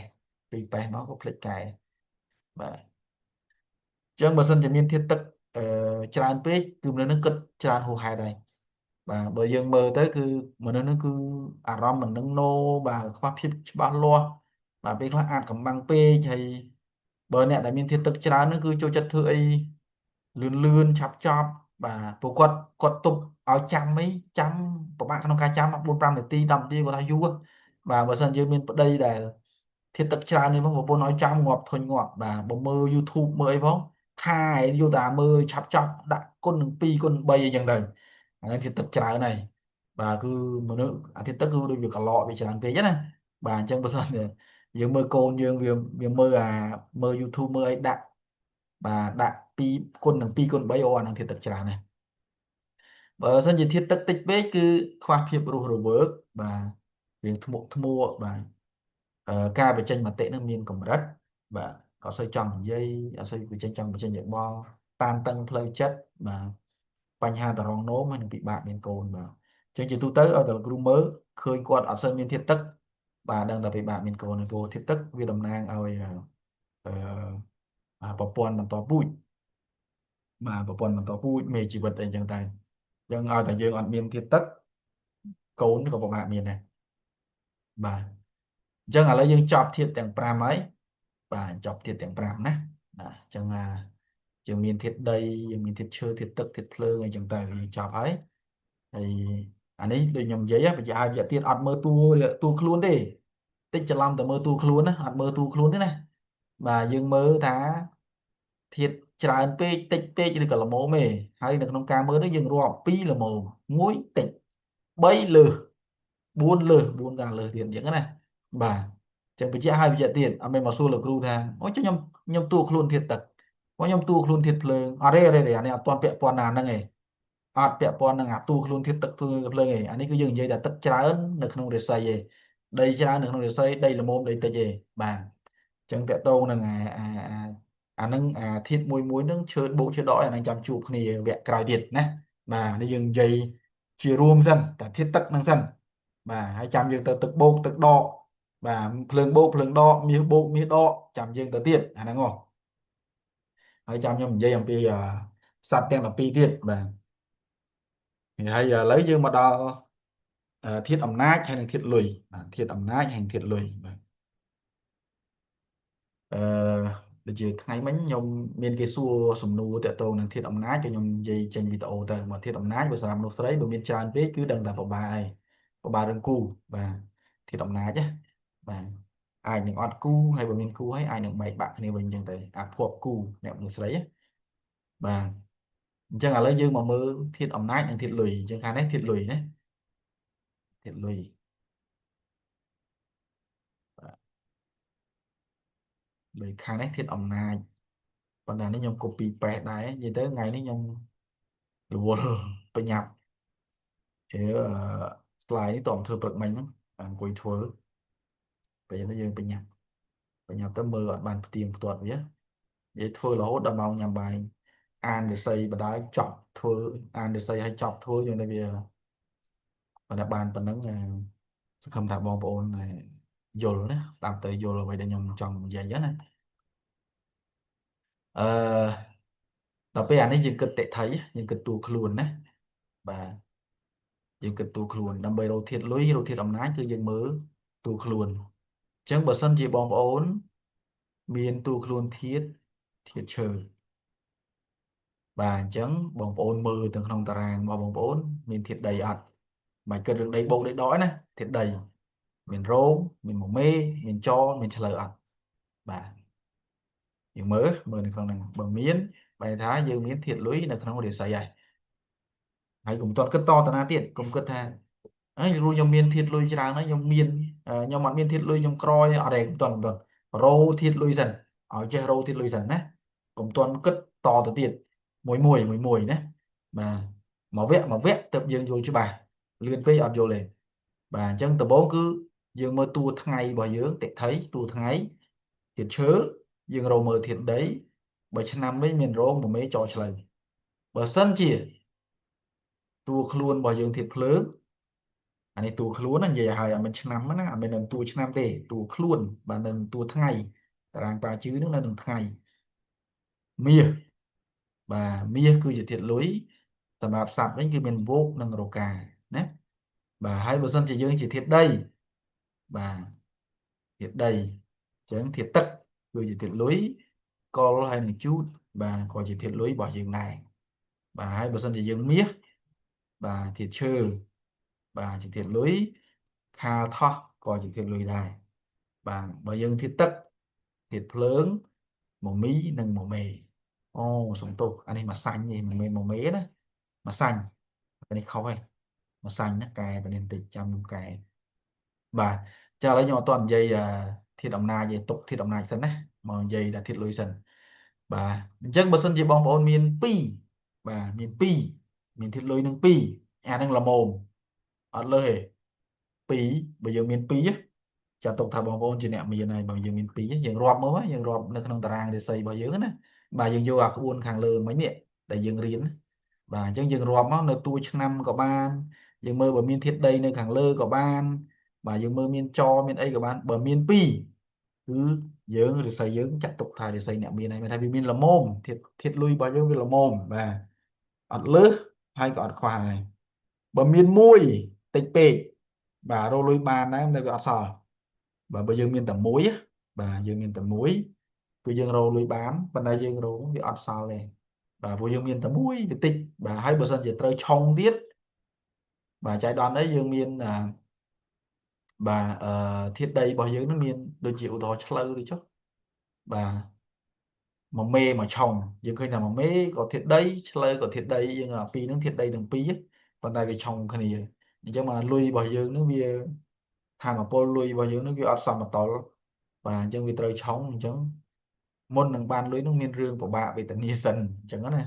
បាទតែមើលវាត្រូវឆុងតែបើសិនជាមានអាអីផ្សេងមកឆុងអាហ្នឹងគឺយើងអាចនឹងជាប់ជាពាក់គេហើយបាទអញ្ចឹងណាអញ្ចឹងបើមានមួយគឺតិចបាទមានមួយគឺតិចហើយច្រឡំបើមានមួយនៅរាសីខាងលើទៀតអូអាហ្នឹងកាន់តែតិចដែរបាទមានមួយនៅរាសីខាងលើបើមានមួយនៅរាសីខាងក្រោមអាហ្នឹងអត់គ្រាន់តិចបាទហើយបើសិនជាមាន3 4អាហ្នឹងច្រើនពេកអាហ្នឹងគេថាដួងរត់តាមលុយច្រើនពេកបាទជាពិសេសបើយើងមានដល់ទៅ4អាហ្នឹងច្រើនហើយបាទយើងមានកន្លងតែ8ទេយើងដកមួយចេញដល់សល់7អញ្ចឹងបើយើងមាន3បាទ3ឬក៏4អាហ្នឹងច្រើនអាហ្នឹងគេហៅដួងរត់តាមលុយបើយើងមួយថ្ងៃយើងខ្វល់គិតប៉ុន្តែបញ្ជាក់អានេះវានៅមានវ័យចទៀតបាទពេលខ្លះបើវ័យចវាមកអញ្ចឹងទៅជួយអឺធាតុរបស់យើងឲ្យទៅស៊ីធាតុដីបានឬក៏ជួយបង្ក្រាបអាធាតុលុយនឹងបានអានឹងអត់អីទេបាទបាទនេះយើងនិយាយតែតារាងរាសីយើងសិនណាបាទអញ្ចឹងនៅពេលដែលវាមានច្រើនពេកបាទអញ្ចឹងយើងនឹងទៅជារត់តាមលុយយើងខ្វល់ខ្វាយតែរឿងលុយបាទយើងខ្វល់ខ្វាយតែរឿងលុយមកធ្វើអីក៏ដោយយើងចេះតែខ្លាចក្របាទបើមិនរស់ស៊ីមិនមានអញ្ចឹងណាយើងគិតអញ្ចឹងបាទបើមិនខំមិនមានអញ្ចឹងតែអាមានលុយហើយនៅមិនតែមិនសប្បាយចិត្តទៀតអញ្ចឹងណាបាទវាទៅជាដួងរស័យរត់តាមលុយបាទហើយអានេះគ្រោះថ្នាក់សម្រាប់មនុស្សប្រុសបើសិនជាមនុស្សប្រុសមានធាតុលុយច្រើនពេក bà trong nó pro nó cứ chiều nó đại miền sài tràn bộ sầm rạp nó pro hiện lôi cứ gì nằm nàng ở pôn chẳng man dân khơi nhảy mà nước đại bạc cài rô xí và mà nước đại cất cất đường lối bạc cài rô lối á thì chán có bạc cài sài đài bạc cài đường sài đài của lối dài đường sài đó vì thiết cho mùi kia đi chẳng bảo thân giờ miền tràn bây giờ mờ mới giờ mờ không được xây vào giờ miền tràn đó và bởi miền tràn bây bởi giờ mình cất đường lối bởi giờ mà nó pro á và có vẽ còn đường sài đài và chẳng ai tập bạc cài rô xí đang đặt cất khơi nhà đường bàn lối hái ta ta năng chẳng này bà anh nó làm một pro nè làm một pro bơm nước sấy ở đây về và nước sấy thiệt lùi nữa và mình nằm nang ở mình một nằm nang ở đây thì và thiệt lùi nó nằm nang ở Phục Bình và đồ cái nhé và ở nằm nang ở đây thì nè và chứ một trăm nước sấy miền thiệt lùi chán còn nằm nước sấy nó cứ qua kho khoai từ đường lùi thì và khoai từ cro khoai từ ấy năng ai và ờ, chuộtគ្នាអីនិយាយថាធ្វើម៉េចឲ្យតែមានលុយអីចឹងណាហើយបើវ័យចោលគាត់ល្អអានឹងគឺមានតែបើវ័យចោលមិនល្អអានឹងពិបាកបាទចឹងអានេះយល់មួយណាបាទឥឡូវយើងចូលមួយទៀតគឺអ្នកដែលអត់មានធាតុលុយបាទអ្នកដែលអត់មានធាតុលុយចូលធ្វើម៉េចតែបើយើងអត់មានធាតុលុយបាទនៅក្នុងក្បួនធាតុលុយអានេះវាធាតុគេហៅ direct money direct money បើថាឲ្យតែឃើញអាហ្នឹងគឺធាតុលុយមកប៉ុន្តែមានធាតុមួយទៀតក៏ធាតុលុយដែរគេហៅថាធាតុផ្ទេរចេញបាទគាត់ខ្ញុំបានដាក់ក្នុងនេះឧទាហរណ៍ធាតុឈើធាតុផ្ទេរចេញរបស់ឈើគឺភ្លើងបាទអញ្ចឹងបើសិនជាយើងអត់មានធាតុដីយើងមើលមកយើងមានធាតុភ្លើងអត់បាទបាទអញ្ចឹងយើងមើលមកថាយើងមានធាតុភ្លើងអត់បាទបើសិនជាយើងធាតុភ្លើងធាតុផ្ទេរចេញរបស់ធាតុភ្លើងគឺដីអញ្ចឹងយើងមើលមកថាយើងមានធាតុដីអត់អញ្ចឹងបើយើងអត់មានធាតុមាសអានេះសម្រាប់អ្នកធាតុភ្លើងអត់មានធាតុមាសបើយើងមានធាតុដីក៏យើងចាត់ទុកធាតុដីជាធាតុលុយដែរយើងអត់ភ័យទេតែបើអត់ធាតុដីទៀតអានេះមិនដឹងធ្វើម៉េចទេតែវាកម្រអត់ទេវាទៅតែមានហើយបើថាយើងអត់ធាតុដីទៀតនឹងរិស័យនឹងបាត់ធាតុបាត់អីអាហ្នឹងនឹងចប់ហើយបាទចឹងបើថាយើងអត់មានធាតុមាសបាទយើងទៅមើលមកថាយើងមានធាតុដីអត់សម្រាប់អ្នកធាតុភ្លើងណាហើយអ្នកធាតុដីបើសិនជាយើងអត់មានធាតុដីអត់មានធាតុទឹកបាទយើងទៅមើលមកថាយើងបាទមានធាតុមាសអត់ព្រោះអ្នកធាតុបាទអ្នកធាតុដីធាតុមាសគេហៅថាធាតុផ្ទេរចេញបាទធាតុកូនធាតុផ្ទេរចេញហើយបើអ្នកធាតុមាសបើសិនជាគាត់អត់មានឈើអត់មានខាវអត់មានថោះទេតើគាត់មានធាតុទឹកអត់បាទមានធាតុទឹកឬអត់ណាបើមានធាតុទឹកហ្នឹងក៏ជាធាតុលុយរបស់គាត់ដែរបាទហើយអ្នកដែលធាតុទឹកបើសិនជាគាត់អត់មានធាតុភ្លើងបាទអញ្ចឹងគាត់ក៏បាទមានធាតុគាត់មានធាតុឈើបាទឈើអញ្ចឹងឈើជាធាតុផ្ទៃចេញរបស់ធាតុទឹកឬធាតុគុណរបស់ធាតុទឹកអញ្ចឹងយើងអាចមើលអានឹងបានអញ្ចឹងបើសិនយើងអត់ធាតុលុយយើងកុំភ័យយើងរកអានេះវិញបាទគាត់ថាបើគេមានធាតុលុយនៅក្នុងរាសីអានឹងគេ direct ទៅហើយវាអត់អីទេតែបើយើងអត់មានក៏យើងកុំភ័យយើងមានអានេះដែរបាទយើងអាចមើលទៅហើយយើងអាចប្រឹងប្រែងបាទគាត់ថាយើងអត់មានធាតុលុយពេលខ្លះយើងខំប្រឹងរិះខំណាយើងរៀងត្រូវប្រឹងលើសគេបន្តិចណាដើម្បីឲ្យបានលុយចឹងទៅបាទយ៉ាងតន់ណាបាទទៅគ្រូលោកវិញបាទលោកគ្រូគូសសញ្ញាព្រួយឲ្យបាទអញ្ចឹងភ្លើងនេះបើអត់ធាតុមាសធាតុដីបាទដីនេះបើអត់ធាតុទឹកធាតុមាសបើអត់ធាតុឈើធាតុទឹកបើអត់ធាតុឈើបើអត់ធាតុភ្លើងធាតុឈើហើយឈើនេះបើអត់មានធាតុអឺធាតុដីទេធាតុភ្លើងណាបាទអាហ្នឹងគឺយើងចប់អាហ្នឹងមួយហើយកុំទាន់ដេញទៅទៀតមួយសិនស្គាល់ធាតុលុយសិនហើយធាតុលុយយើងមានច្រើនឬក៏តិចបាទហើយយើងបើយើងអត់មានធាតុលុយយើងមើលទៅលើធាតុអីបាទយើងមួយសិនណាហើយបានយើងដេញទៅបាទធាតុអំណាចបាទនេះក៏ខ្ញុំអត់បានកែដែរនេះខ្ញុំ copy paste ដែរណាខុសរៀងច្រើនបន្តិចបាទខ្ញុំលុបសិនអញ្ចឹងធាតុអំណាចណាបាទអញ្ចឹងបើសិនជាធាតុឈើធាតុអំណាចរបស់យើងនេះគឺធាតុមាសបាទហើយវោកនិងរកាបើធាតុភ្លើងធាតុអំណាចរបស់យើងនេះធាតុទឹកបាទមានកុលមានជូតបើយើងទូខ្លួនធាតុដី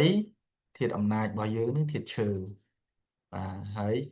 នៅតែកលជូនដល់តាមពិតអានេះខាលថោះបាទខាលថោះឯនេះ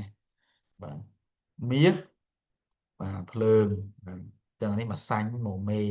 មកសាញ់មកមីមកមេបាទទឹកដីបាទអានេះត្រូវអញ្ចឹងយើងមើលនៅក្នុងរាសីរបស់យើងនឹងទៅ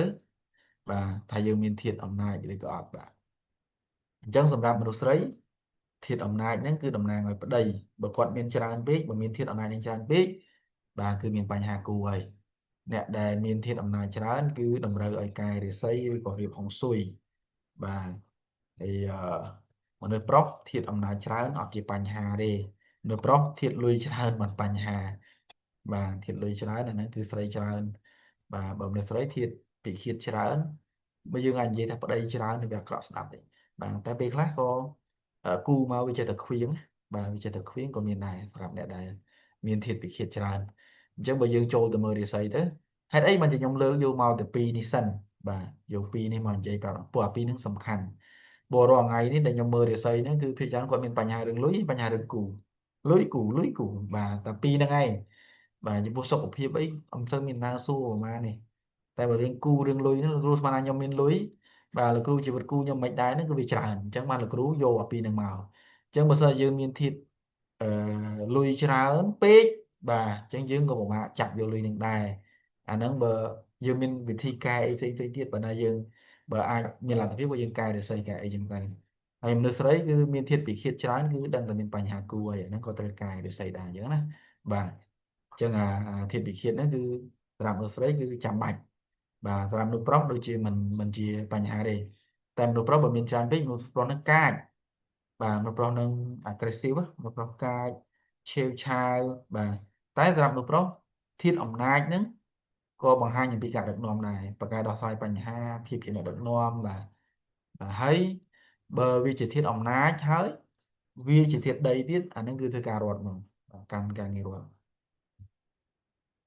បាទអញ្ចឹងអានេះធាតុអំណាចនេះគឺអត់សូវឲ្យពិបាកច្រើនដូចធាតុលុយទេបាទហើយតើតើនឹងមានច្រើនមានតិចអីគឺដូចតែគ្នាទេយើងអាចមើលរាប់ខ្លួនឯងណាបាទយើងមើលតួខ្លួនហើយយើងមើលនៅក្នុងរាសីរបស់យើងតើមានធាតុមាសប៉ុណ្ណាយើងបើធាតុភ្លើងតើយើងមានធាតុទឹកប៉ុណ្ណាបាទអញ្ចឹងយើងអាចមើលទៅតាមនឹងបានណាបាទអូខេឥឡូវយើងមកតាក់ទងនឹងវិធីកែវិញបាទយើងមានវិធីកែមួយអត់អស់លុយទេនេះបាទលោកគ្រូចែកវិធីកែមួយគឺអត់អស់លុយទេតើតើនឹងកត្តាមនុស្សអត់ចាំបាច់ទៅចំណាយលុយអីញ៉ៃញ៉ៃអាហ្នឹងហ៎បាទសំខាន់យើងធ្វើបានអត់បាទអញ្ចឹងបើយើងមានបញ្ហាគូឬក៏មានបញ្ហាលុយបាទយើងមានបញ្ហាអីផ្សេងបាទយើងអាចប្រើកត្តាមនុស្សកែបានអឺរៀនបន្ថែមឧទាហរណ៍យើងមានបញ្ហាគូយើងអាចទិញសៀវភៅដែលតាក់ទងជាមួយនឹងគូជីវិតបាទប្តីប្រពន្ធបាទឬក៏យើងស្ដាប់ YouTube ជួយអីដែលគេនិយាយអំពីអឺសុភមង្គលក្នុងគ្រួសារអីចឹងណាបាទអឺបើលោកគ្រូអានលោកគ្រូអានឲ្យបរទេសដែរបាទមានអាល្លឺម៉ង់បាទមានអាមេរិកមានអីចឹងទៅអីមានម៉ាឡេមានសិង្ហបុរីដែរអឺតែដោយសារតែយើងទៅរៀនក្រៅប្រទេសទៅយើងស្គាល់យើងអីទៅក៏វាបន្តគ្នាស្គាល់បន្តគ្នាស្គាល់បន្តគ្នាបាទអញ្ចឹងនៅខាងគេហ្នឹងបើសិនតែលោកគ្រូអានឲ្យថាអូខ្សោយទំនាក់ទំនងណាបាទរិស័យហ្នឹងវាធាតុទំនាក់ទំនងហ្នឹងវាខ្សោយចឹងគាត់ទៅរៀនខាងទំនាក់ទំនងបាទងាយចឹងងាយបាទអូនេះខ្សោយចង់រកស៊ីគាត់ចង់រកស៊ីតែក្នុងរិស័យគាត់មានធាតុរកស៊ីហើយប៉ុន្តែគាត់បាត់ធាតុ sale marketing បាទអាធាតុទេចេញហ្នឹងគេធាតុ sale marketing បាទអញ្ចឹងគាត់ទៅរៀន sale marketing អញ្ចឹងទៅណានៅស្រុកគេគឺគេគិតបែបគេអត់សូវបានផ្ដោតថាអូលោកគ្រូពាក់អានេះពាក់អានោះពាក់អីគេអត់សូវបានផ្ដោតដូចយើងទេគឺគេទៅរៀនមកលោកគ្រូខ្ញុំខ្សោយគ្រប់គ្រងលោកគ្រូខ្ញុំខ្សោយវិន័យមិនលោកគ្រូខ្ញុំខ្សោយយ៉ាងយើងមើលរិស័យទៅយើងឃើញណាបាទខ្សោយវិន័យខ្សោយការគ្រប់គ្រងបាទខ្សោយអ្នកខ្លះនិយាយមកគាត់និយាយប្រាប់គេទេបណ្ដាអ្នកស្ដាប់នោះដូចគាត់បជាអញ្ចឹងនិយាយមកគឺមិនអញ្ចឹងបែរថាការនិយាយរបស់គាត់គឺមានបញ្ហាអញ្ចឹងយើងទៅរៀនតើតើនឹងការនិយាយហ្នឹងអញ្ចឹងណាបាទដើម្បីឲ្យការនិយាយរបស់យើងនេះមានប្រសិទ្ធភាពអាហ្នឹងនៅខាងគេគឺធ្វើអញ្ចឹងណាខាងយើងគឺ mau với nhom chẳng anh nhom thơ mạch nè với anh yêu của bạn này ta bất dương ai pra của ta mà nó chui bàn 300 tờ lui đi mối tiết dương ai đô nẹ chuỗi và dương ai squall pu squall minh như squall nẹ na dương bà đại con miền chủng này miền chủng niên như đây chứ tới dương ai vô con chỉ khôi vô con chỉ cừu bằng vấc vô con chỉ ấy đây của sa rồi lên con chua con ỏi con chui này nòm dương từ bà có mà luôn anh ăn chết luôn anh ăn hay luôn ấy dương ăn ăn né này khai kịch hạ ăn này chẳng hạn nó không và cái ta mà nó khu dân từ tua tới dân mơ để xây tới dân đăng là dân sao từ nãy bữa thay dân mình tự riêng thế dân rô này na người từ mỗi tiết dân ai rô này na chỉ cùng rù và tôi đây là rù khang hông xuôi chấn mà là rù vô là rù nam mà nè chỉ cùng rù tới là rù trội giam này rù nà ly thì rù nè nam mà nè dân tới dân mơ tam đan bao quát tao à nói dân phim thưa tam gọi dân tới anh ấy đôi dương rừng không ai dương miền cái đấy dương trong miến trong hai chỉ sẽ thấy dương rơ tét tao nói chỉ tét sẽ thấy anh chẳng chẳng tao mơ cái hiện cái thời là vậy chẳng á thời chưa cùng rù hay dương ai pra po pra lệ pra tử bà nó bây là dương an nè bà nó bây là dương an pa chứ dươngនឹងដឹងថាលេខទឹះពណ៌ហ្នឹងលេខប្រមាណអញ្ចឹងទៅយើងអាចប្រើហើយចុងក្រោយគេហ្នឹងលោកគ្រូណែនាំអាហ្នឹងមិនបាច់ចាំតាអ្នកដែលមានបញ្ហាអ្នកណាក៏គួរតែធ្វើដែរសមាធិបាទព្រោះសមាធិគឺជួយផ្លូវចិត្តរបស់យើងបាទសមាធិណាបាទធ្វើឲ្យផ្លូវចិត្តយើងរឹងមាំអញ្ចឹងអាកតាមេឃកតាអីមកហ្នឹងក៏វាអាចជួយទប់បានដែរអញ្ចឹងសមាធិយើងគួរតែមិនគួរតែត្រូវបាទត្រូវតែធ្វើណាត្រូវតែធ្វើហើយតាមពិតលោកគ្រូត្រូវដាក់មួយទៀតគឺសេចក្តីល្អត្រូវមានសេចក្តីល្អធ្វើបុណ្យណាបាទព្រោះលោកគ្រូក៏ឃើញឆ្លងកាត់មកថាអ្នកខ្លះគាត់ប្រឹងរកគ្រូរយដែរគ្រូហុងស៊ុយរយដែរពេលខ្លះទៅចាញ់បោកគ្រូហុងស៊ុយទៀតក៏មានដែរដោយសារតែគាត់អត់បានធ្វើអំពើល្អអញ្ចឹងកម្មនឹងវាទាញបាទអ្នកខ្លះរកគ្រូដល់សិង្ហបុរីដល់ម៉ាឡេអញ្ចឹងទៅក៏ប៉ះគេបោកឬក៏រៀនទៅក៏វាមិនបានផលអីចឹងទៅក៏អាហ្នឹងក៏វាពាក់ព័ន្ធនឹងកត្តាបុណ្យនឹងដែរអញ្ចឹងអត់បានទៅសេចូលបាទតាមពិតទៅថែមអាហ្នឹងមួយទៀតហើយលោកគ្រូក៏តែងចំណាំឃើញអ្នកគ្រូណាលីក៏តែងនិយាយដែរថាហុងស៊ុយជួយតែមនុស្សល្អទេអញ្ចឹងណាបាទហើយកតាមេឃបាទកតាមេឃនេះបើថាយើងខ្ជិលយើងអត់ចង់អានេះទេបាទយើងមានលទ្ធភាពយើងមានលុយយើងអត់ចង់ប្រើឲ្យញ៉េញ៉ៃបាទយើងអាចរៀបចៅអង្គមីនីឬក៏ចៅអង្គភ្នំអីចឹងទៅមានលុយច្រើនក៏ដូចកែកំណើតចឹងទៅបាទយើងអាចរៀបដើម្បីបាទកែរិស័យកែអីចឹងទៅហើយអាហ្នឹងលោកគ្រូរៀបឲ្យគេច្រើនបាទខ្ញុំជឿគូជឿថាអ្នកនៅក្នុងរៀននេះក៏បានរៀប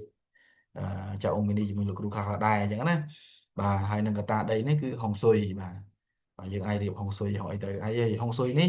បើយើងមិនទាន់ចង់អស់លុយច្រើនទេយើងទៅធ្វើតាមសមត្ថភាពរបស់យើងណាកុំទាន់ហក់ភ្លាមវឹបភ្លាមណាបាទហុងស៊ុយនេះយើងនិយាយតែពីខ្យល់ពីទឹកពីភាពស្អាតអីទេបាទយើងសម្អាតបន្ទប់ឲ្យតែស្អាតបើកឲ្យតែមានខ្យល់ចេញចូលបាទកាប់ដើមឈើដើម្បីឲ្យស្រឡះអីចឹងទៅអាហ្នឹងក៏វាមានហុងស៊ុយដែរវាគាត់ថាវាមិនបានច្រើនមិនដែរយ៉ាងហោចណាស់ក៏យើងបាទបានខ្លះដែរបើសិនយើងអត់ចឹងណាបាទមិនបាច់ចាំដល់ថាអូចាំដល់មានលុយចឹងណាយើងរៀបវាបដាទៅហើយនិយាយទៅពាក់ព័ន្ធនឹងភាពស្អាតព្រោះហុងស៊ុយវាពាក់ព័ន្ធនឹងភាពស្អាតជុំវិញបាទអញ្ចឹងដាច់ទៀតហើយចាំបន្តិចលោកគ្រូ share ទៀតវាមិនដឹងមិនវាកុំព្យូទ័រនេះវាប្រើយូរដែរបាទអញ្ចឹងអាហ្នឹងគឺក្បួនកែហើយបើនៅតែសួរថាលោកគ្រូកែមិនទៀតអាហ្នឹងដឹងមិនទៀតទេវាអស់ប៉ុណ្្នឹងហើយបើថាអ្នកខ្លះគេគាត់លក់គ្រឿងមង្គលគ្រឿងអីអាហ្នឹងតាមចំណង់ចំណូលចិត្តរបស់រៀងខ្លួនជំនឿបើគេហៅអីជំនឿបុគ្គលអាហ្នឹងបើអ្នកខ្លះគាត់ស្រឡាញ់ទៅខាងហ្នឹងគាត់ធ្វើទៅវាមិនអីទេអ្នកខ្លះក៏គាត់ស្រឡាញ់ខាងពុទ្ធសាសនាអីគាត់ធ្វើបែបពុទ្ធសាសនាហ្នឹងក៏វាមិនខុសដែរបើឲ្យធ្វើអំពើល្អកុំឲ្យធ្វើអំពើអាក្រក់អីចឹងណាបាទហើយយើងមើលទៅតាមហ្នឹងទៅបាទយើងដែលយើងអាចធ្វើបានហ្នឹងទៅ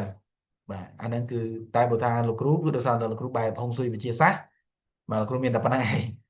បាទហើយគាត់អត់មានលក់វត្ថុមង្គលលក់អីទេអត់មានទេអញ្ចឹងណាតែបើយើងចង់បានទេអាហ្នឹងយើងអាចរកលោកគ្រូអ្នកគ្រូអីផ្សេងគាត់ល្អអញ្ចឹងទៅយើងឆែកមើលទៅណាបាទអាហ្នឹងគឺតកតងជាមួយនឹងបាទកតាការកែកតាមនុស្សកតាមេកតាដីថាយើងមិនទាន់មានលទ្ធភាពយើងមិនទាន់អីទេបាទបដោតតែខាងនេះមកបាទបដោតតែខាងនេះទៅរៀនសមាធិបាទសមាធិហ្នឹងគឺបាទត្រូវតែធ្វើទៅហ្នឹងហ៎បាទរៀនបន្ថែមទៅបើថាយើងចង់ធ្វើអីមួយយើងទៅយើងសរសេរមកបើថាយើងចង់រកស៊ីខាងអីមួយយើងសរសេរទៅយើងទៅរៀនប្រគ្រប់វាមកវាមាន criteria វាមានអ្វីដែលយើងត្រូវបំពេញណាតើយើងបំពេញវាគ្រប់បានយើងអាចធ្វើទៅជោគជ័យបាទបើយើងបំពេញអត់គ្រប់ផងចេះទៅក៏អត់ការទេហើយដូចអ្នកខ្លះគាត់មកមើលលោកគ្រូសួរលោកគ្រូខ្ញុំរកស៊ីអីបានលោកគ្រូក៏ប្រាប់គាត់ទៅបាទប្រាប់គាត់ទៅអញ្ចឹងណាប្រាប់គាត់ថារកស៊ីនេះបាននោះបាន ទៅតាមធាតុដែលគាត់ត្រូវការប៉ុន្តែលោកគ្រូបញ្ជាក់ថាបើគ្រាន់តែអារ៉ូស៊ីអីយើងអត់ដឹងផងឲ្យទៅរ៉ូស៊ីមិនកើតចង់បញ្ជាក់ប៉ុណ្ណឹងណាបើគ្រាន់តែរ៉ូស៊ីអីមិនដឹងទាំងដឹងថារ៉ូស៊ីខ្លួនឯងរ៉ូស៊ីអីផងហ្នឹងបាទយើងទៅរ៉ូស៊ីមិនកើតបាទអញ្ចឹងអានឹងក៏គួរពិចារណាដែរបាទយើងត្រូវមានសមត្ថភាពមានកត្តាមនុស្សហ្នឹងណាបាទហើយឥឡូវយើងឃើញថាចប់ហើយហើយលោកគ្រូតនេនិងលោកគ្រូចាប់ផ្ដើមចែករំលែកបន្តទៀតហើយមុននឹងចូលដល់វគ្គសំណួរបាទលោកគ្រូចង់ប្រាប់បន្តិចថាលោកគ្រូមានបាទការ discount សម្រាប់បងប្អូនបាទដែលមើលនៅក្នុងអំឡុងនិយាយថាចូលឆ្នាំទៅចុះបាទចូលឆ្នាំធម្មតាតែបើលោកគ្រូប៉ាជឿលោកគ្រូឡើងថ្លៃអញ្ចឹងណាបាទ100តែដល់ពេលឥឡូវនេះគឺនៅតម្លៃទាំងមុខបាទមើលបានទាំងមុខទៀតគឺយកតែ$80ទេអញ្ចឹងអឺយើងអាចថាម៉េចទេថាផុតកំណត់ណាបាទបងប្អូនអាចកក់មុនអីមុនក៏បានដែរប៉ុន្តែគាត់ថាផុតកំណត់គឺនៅថ្ងៃទីចុងខែ4ផុតកំណត់គឺចុងខែ4អញ្ចឹងខែ4នឹងដាច់ខែទី30ក៏31បាទអញ្ចឹងគឺនិយាយទៅគឺមកយើងថា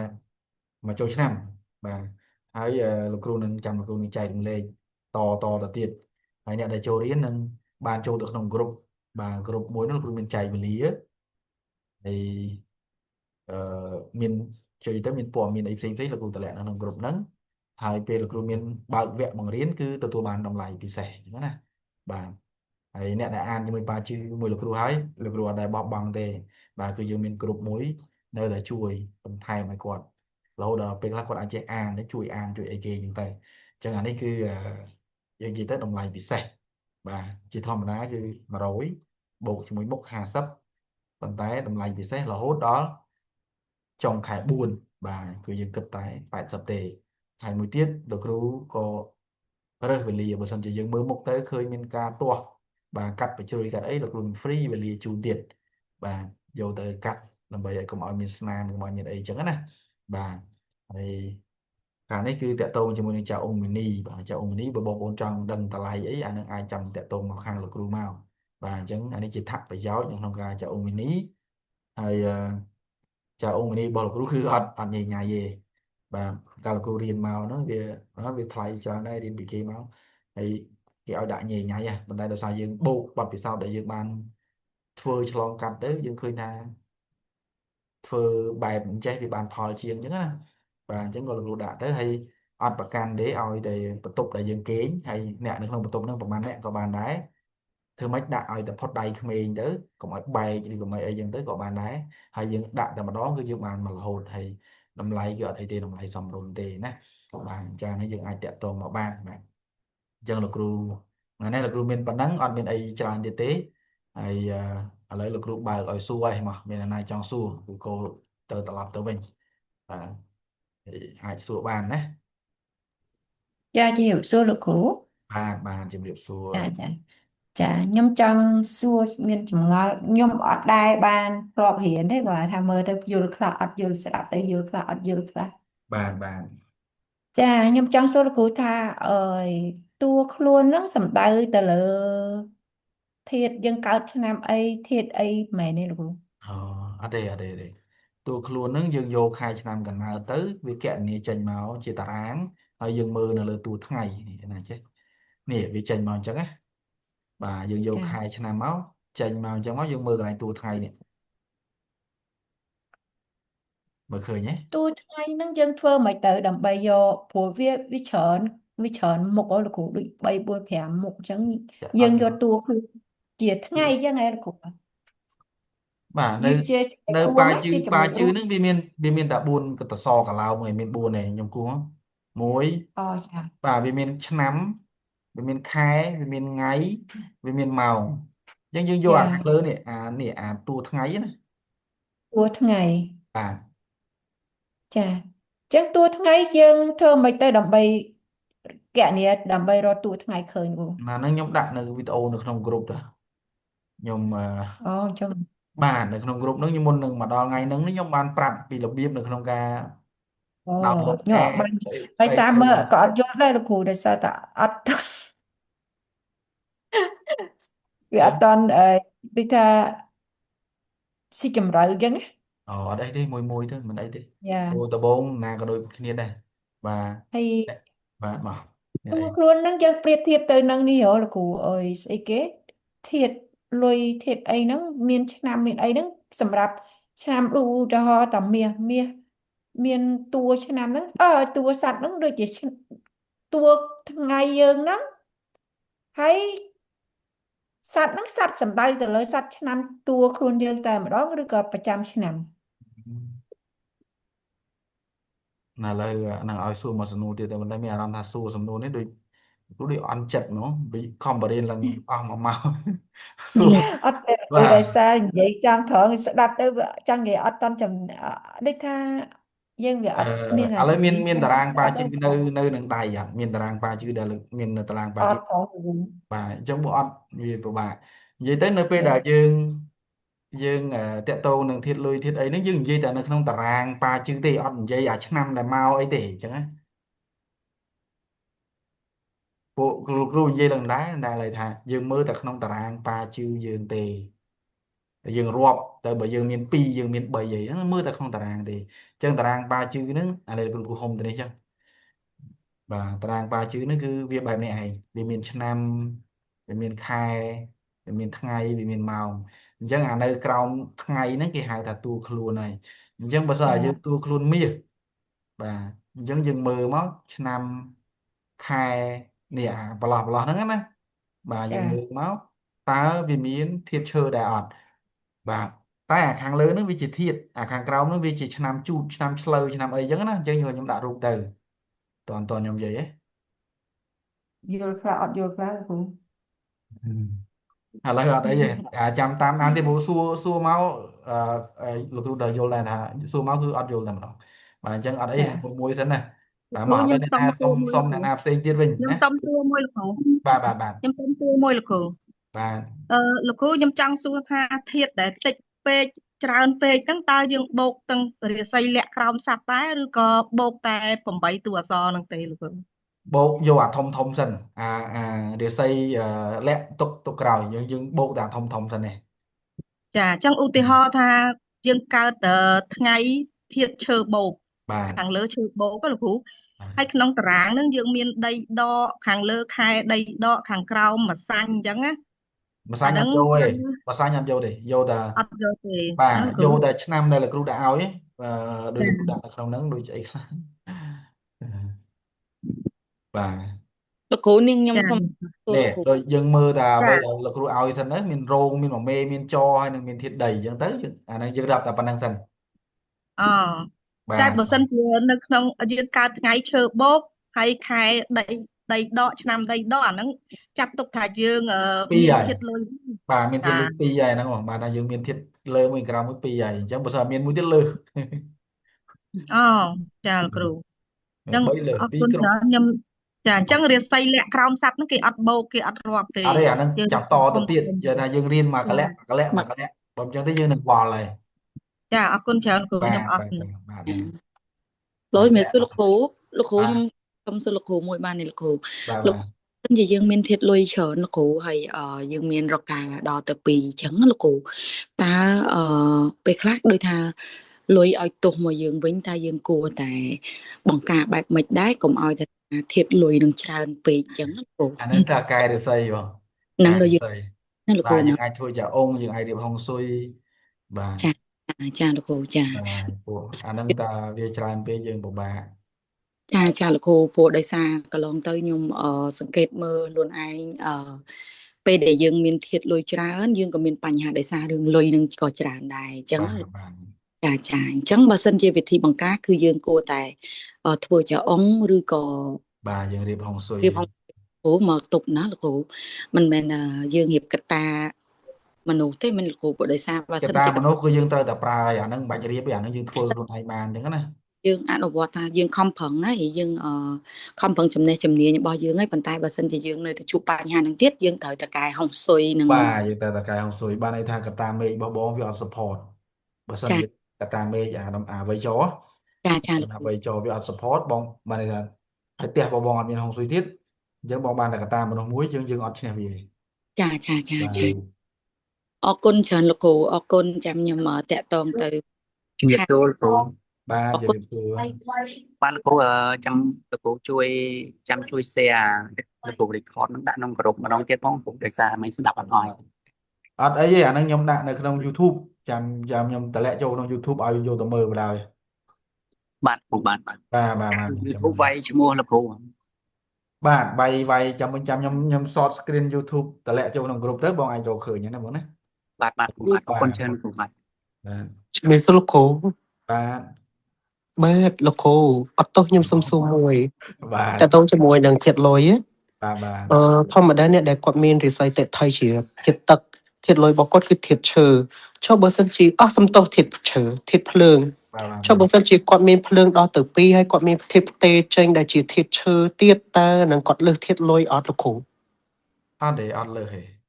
អត់លើសទេអញ្ចឹងអ្វីដែលយើងរាប់ថាលើសហ្នឹងគឺតើតែក្នុងរិស័យរបស់គាត់មានធាតុភ្លើងដល់ទៅ3មិនថាភ្លើងបូកភ្លើងដកឬក៏សัตว์ដែលតំណាងឲ្យធាតុភ្លើងបានលើសត្រូវទេ បាទ3ឬក៏4 បាទអូខេ បាទហ្នឹងហើយ បាទយល់បានអរគុណច្រើនលោកគ្រូអរគុណ អរគុណច្រើន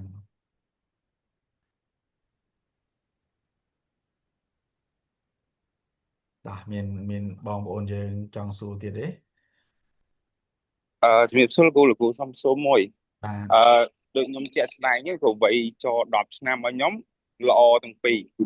បាទ គ្រីសទាំងលើទាំងក្រោមប៉ុន្តែដល់ឆ្នាំចវិញខ្វែងទាំងពីរវិញអាហ្នឹងមានបញ្ហាដែរលោកគ្រូ អូអត់អីទេតែឲ្យតែបងច្បាស់ថាបងបាទមើលរិស័យទៅត្រូវថាអាវ័យចនឹងវាល្អទាំងពីរមែនអាហ្នឹងទោះបីជាឆ្នាំចមកក៏អត់អីដែរ អញ្ចឹងលោកគ្រូណា បាទតែវាអាចមានករណីលើកលែងខ្លះដូចជាវាភាគីប្រែធាតុអីចឹងណាវាអាចមានខ្លះដែរប៉ុន្តែបើវ័យចយើងល្អទាំងពីរឆ្នាំអត់មានបញ្ហាអីទេគ្រាន់តែថាវាមិនសូវបើធ្លាប់រកបានច្រើនអីវាថយចឹងណា បាទ តែ បាទ ឲ្យសូយអត់សូយទេព្រោះវ័យចយើងក្រោមបាត់ហើយបា អូ ទ បាទ ចាំមើលវគ្គលើក្រោយខ្ញុំដាក់ឧទាហរណ៍ផ្ទាល់ហ្មងខ្ញុំយករាសីបាទផ្សេងទៅដាក់ឲ្យមើលពិតមកមានណាចង់សួរទៀតទេ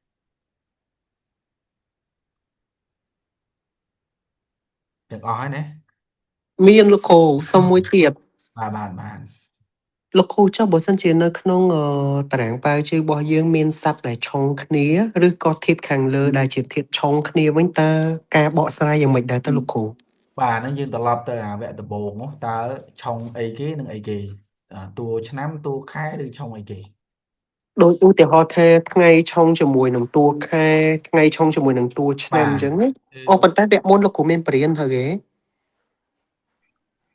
នៅបរិញ្ញាបត្រនៅក្នុង group បាទ អូ ហ្នឹងហើយ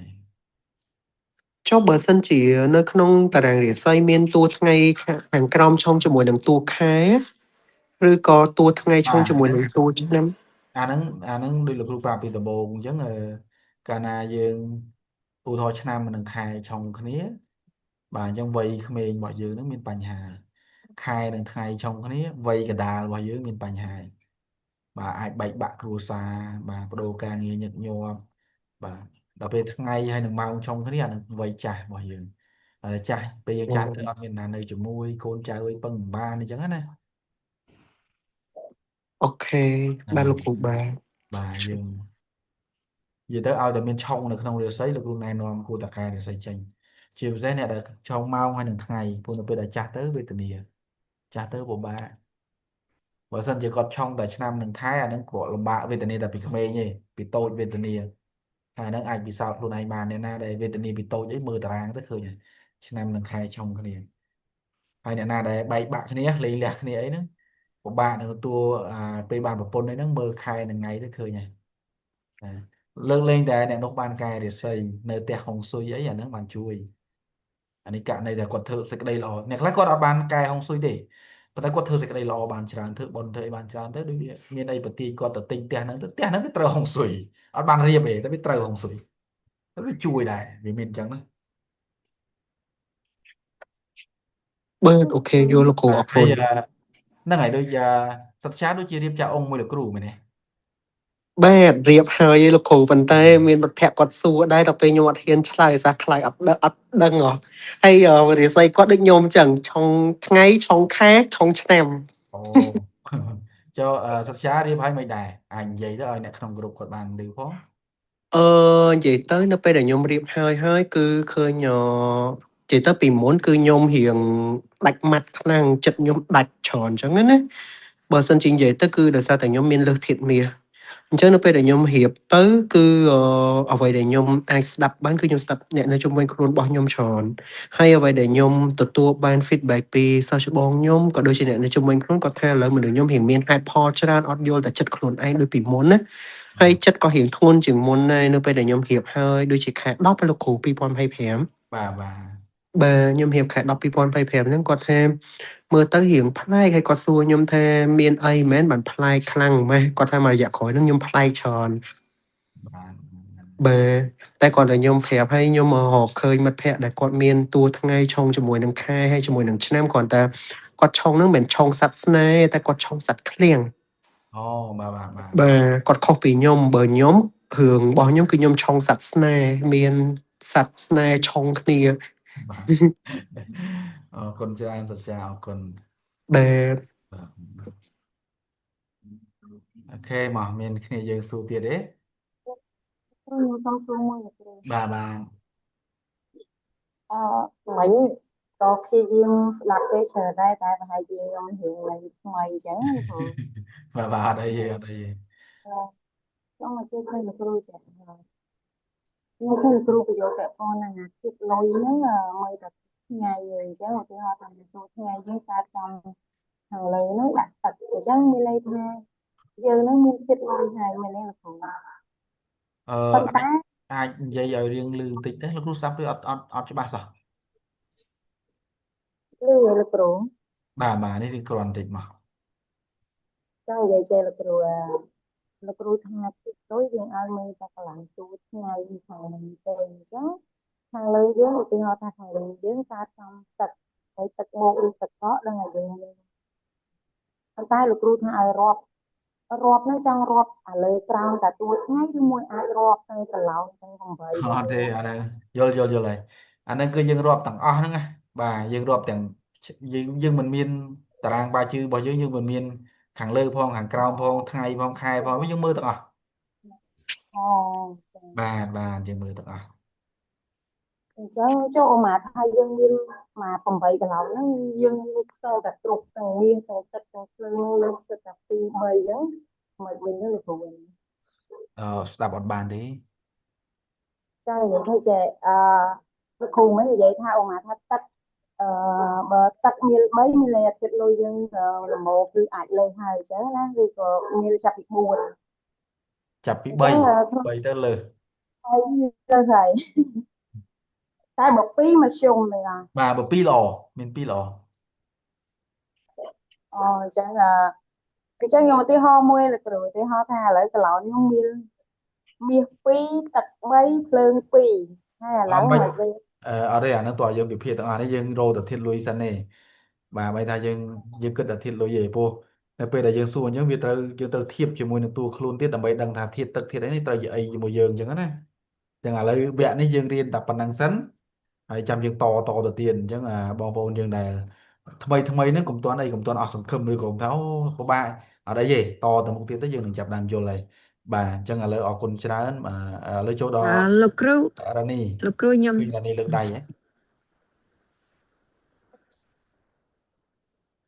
លោកគ្រូខ្ញុំសូមសួរមួយបាន អត់អីចឹងឲ្យបងគាត់សួរសិនលោកគ្រូអរគុណ បាទឲ្យគាត់សួរសិនអូខេ ខ្ញុំឆ្ងល់ចេះបើសិនជាធាតុមាសតួខ្លួនធាតុមាសលោកគ្រូហើយអត់មានធាតុភ្លើងនៅក្នុងតារាងសោះអាហ្នឹងបែរថាគាត់អត់មានធាតុអំណាចនៅក្នុងតារាងគាត់ណាអាហ្នឹងមិនវិញដែរលោកគ្រូ អាហ្នឹងចូលទៅមើលណាគេគូណាគេគូនៅលើតារាងលោកគ្រូវិញ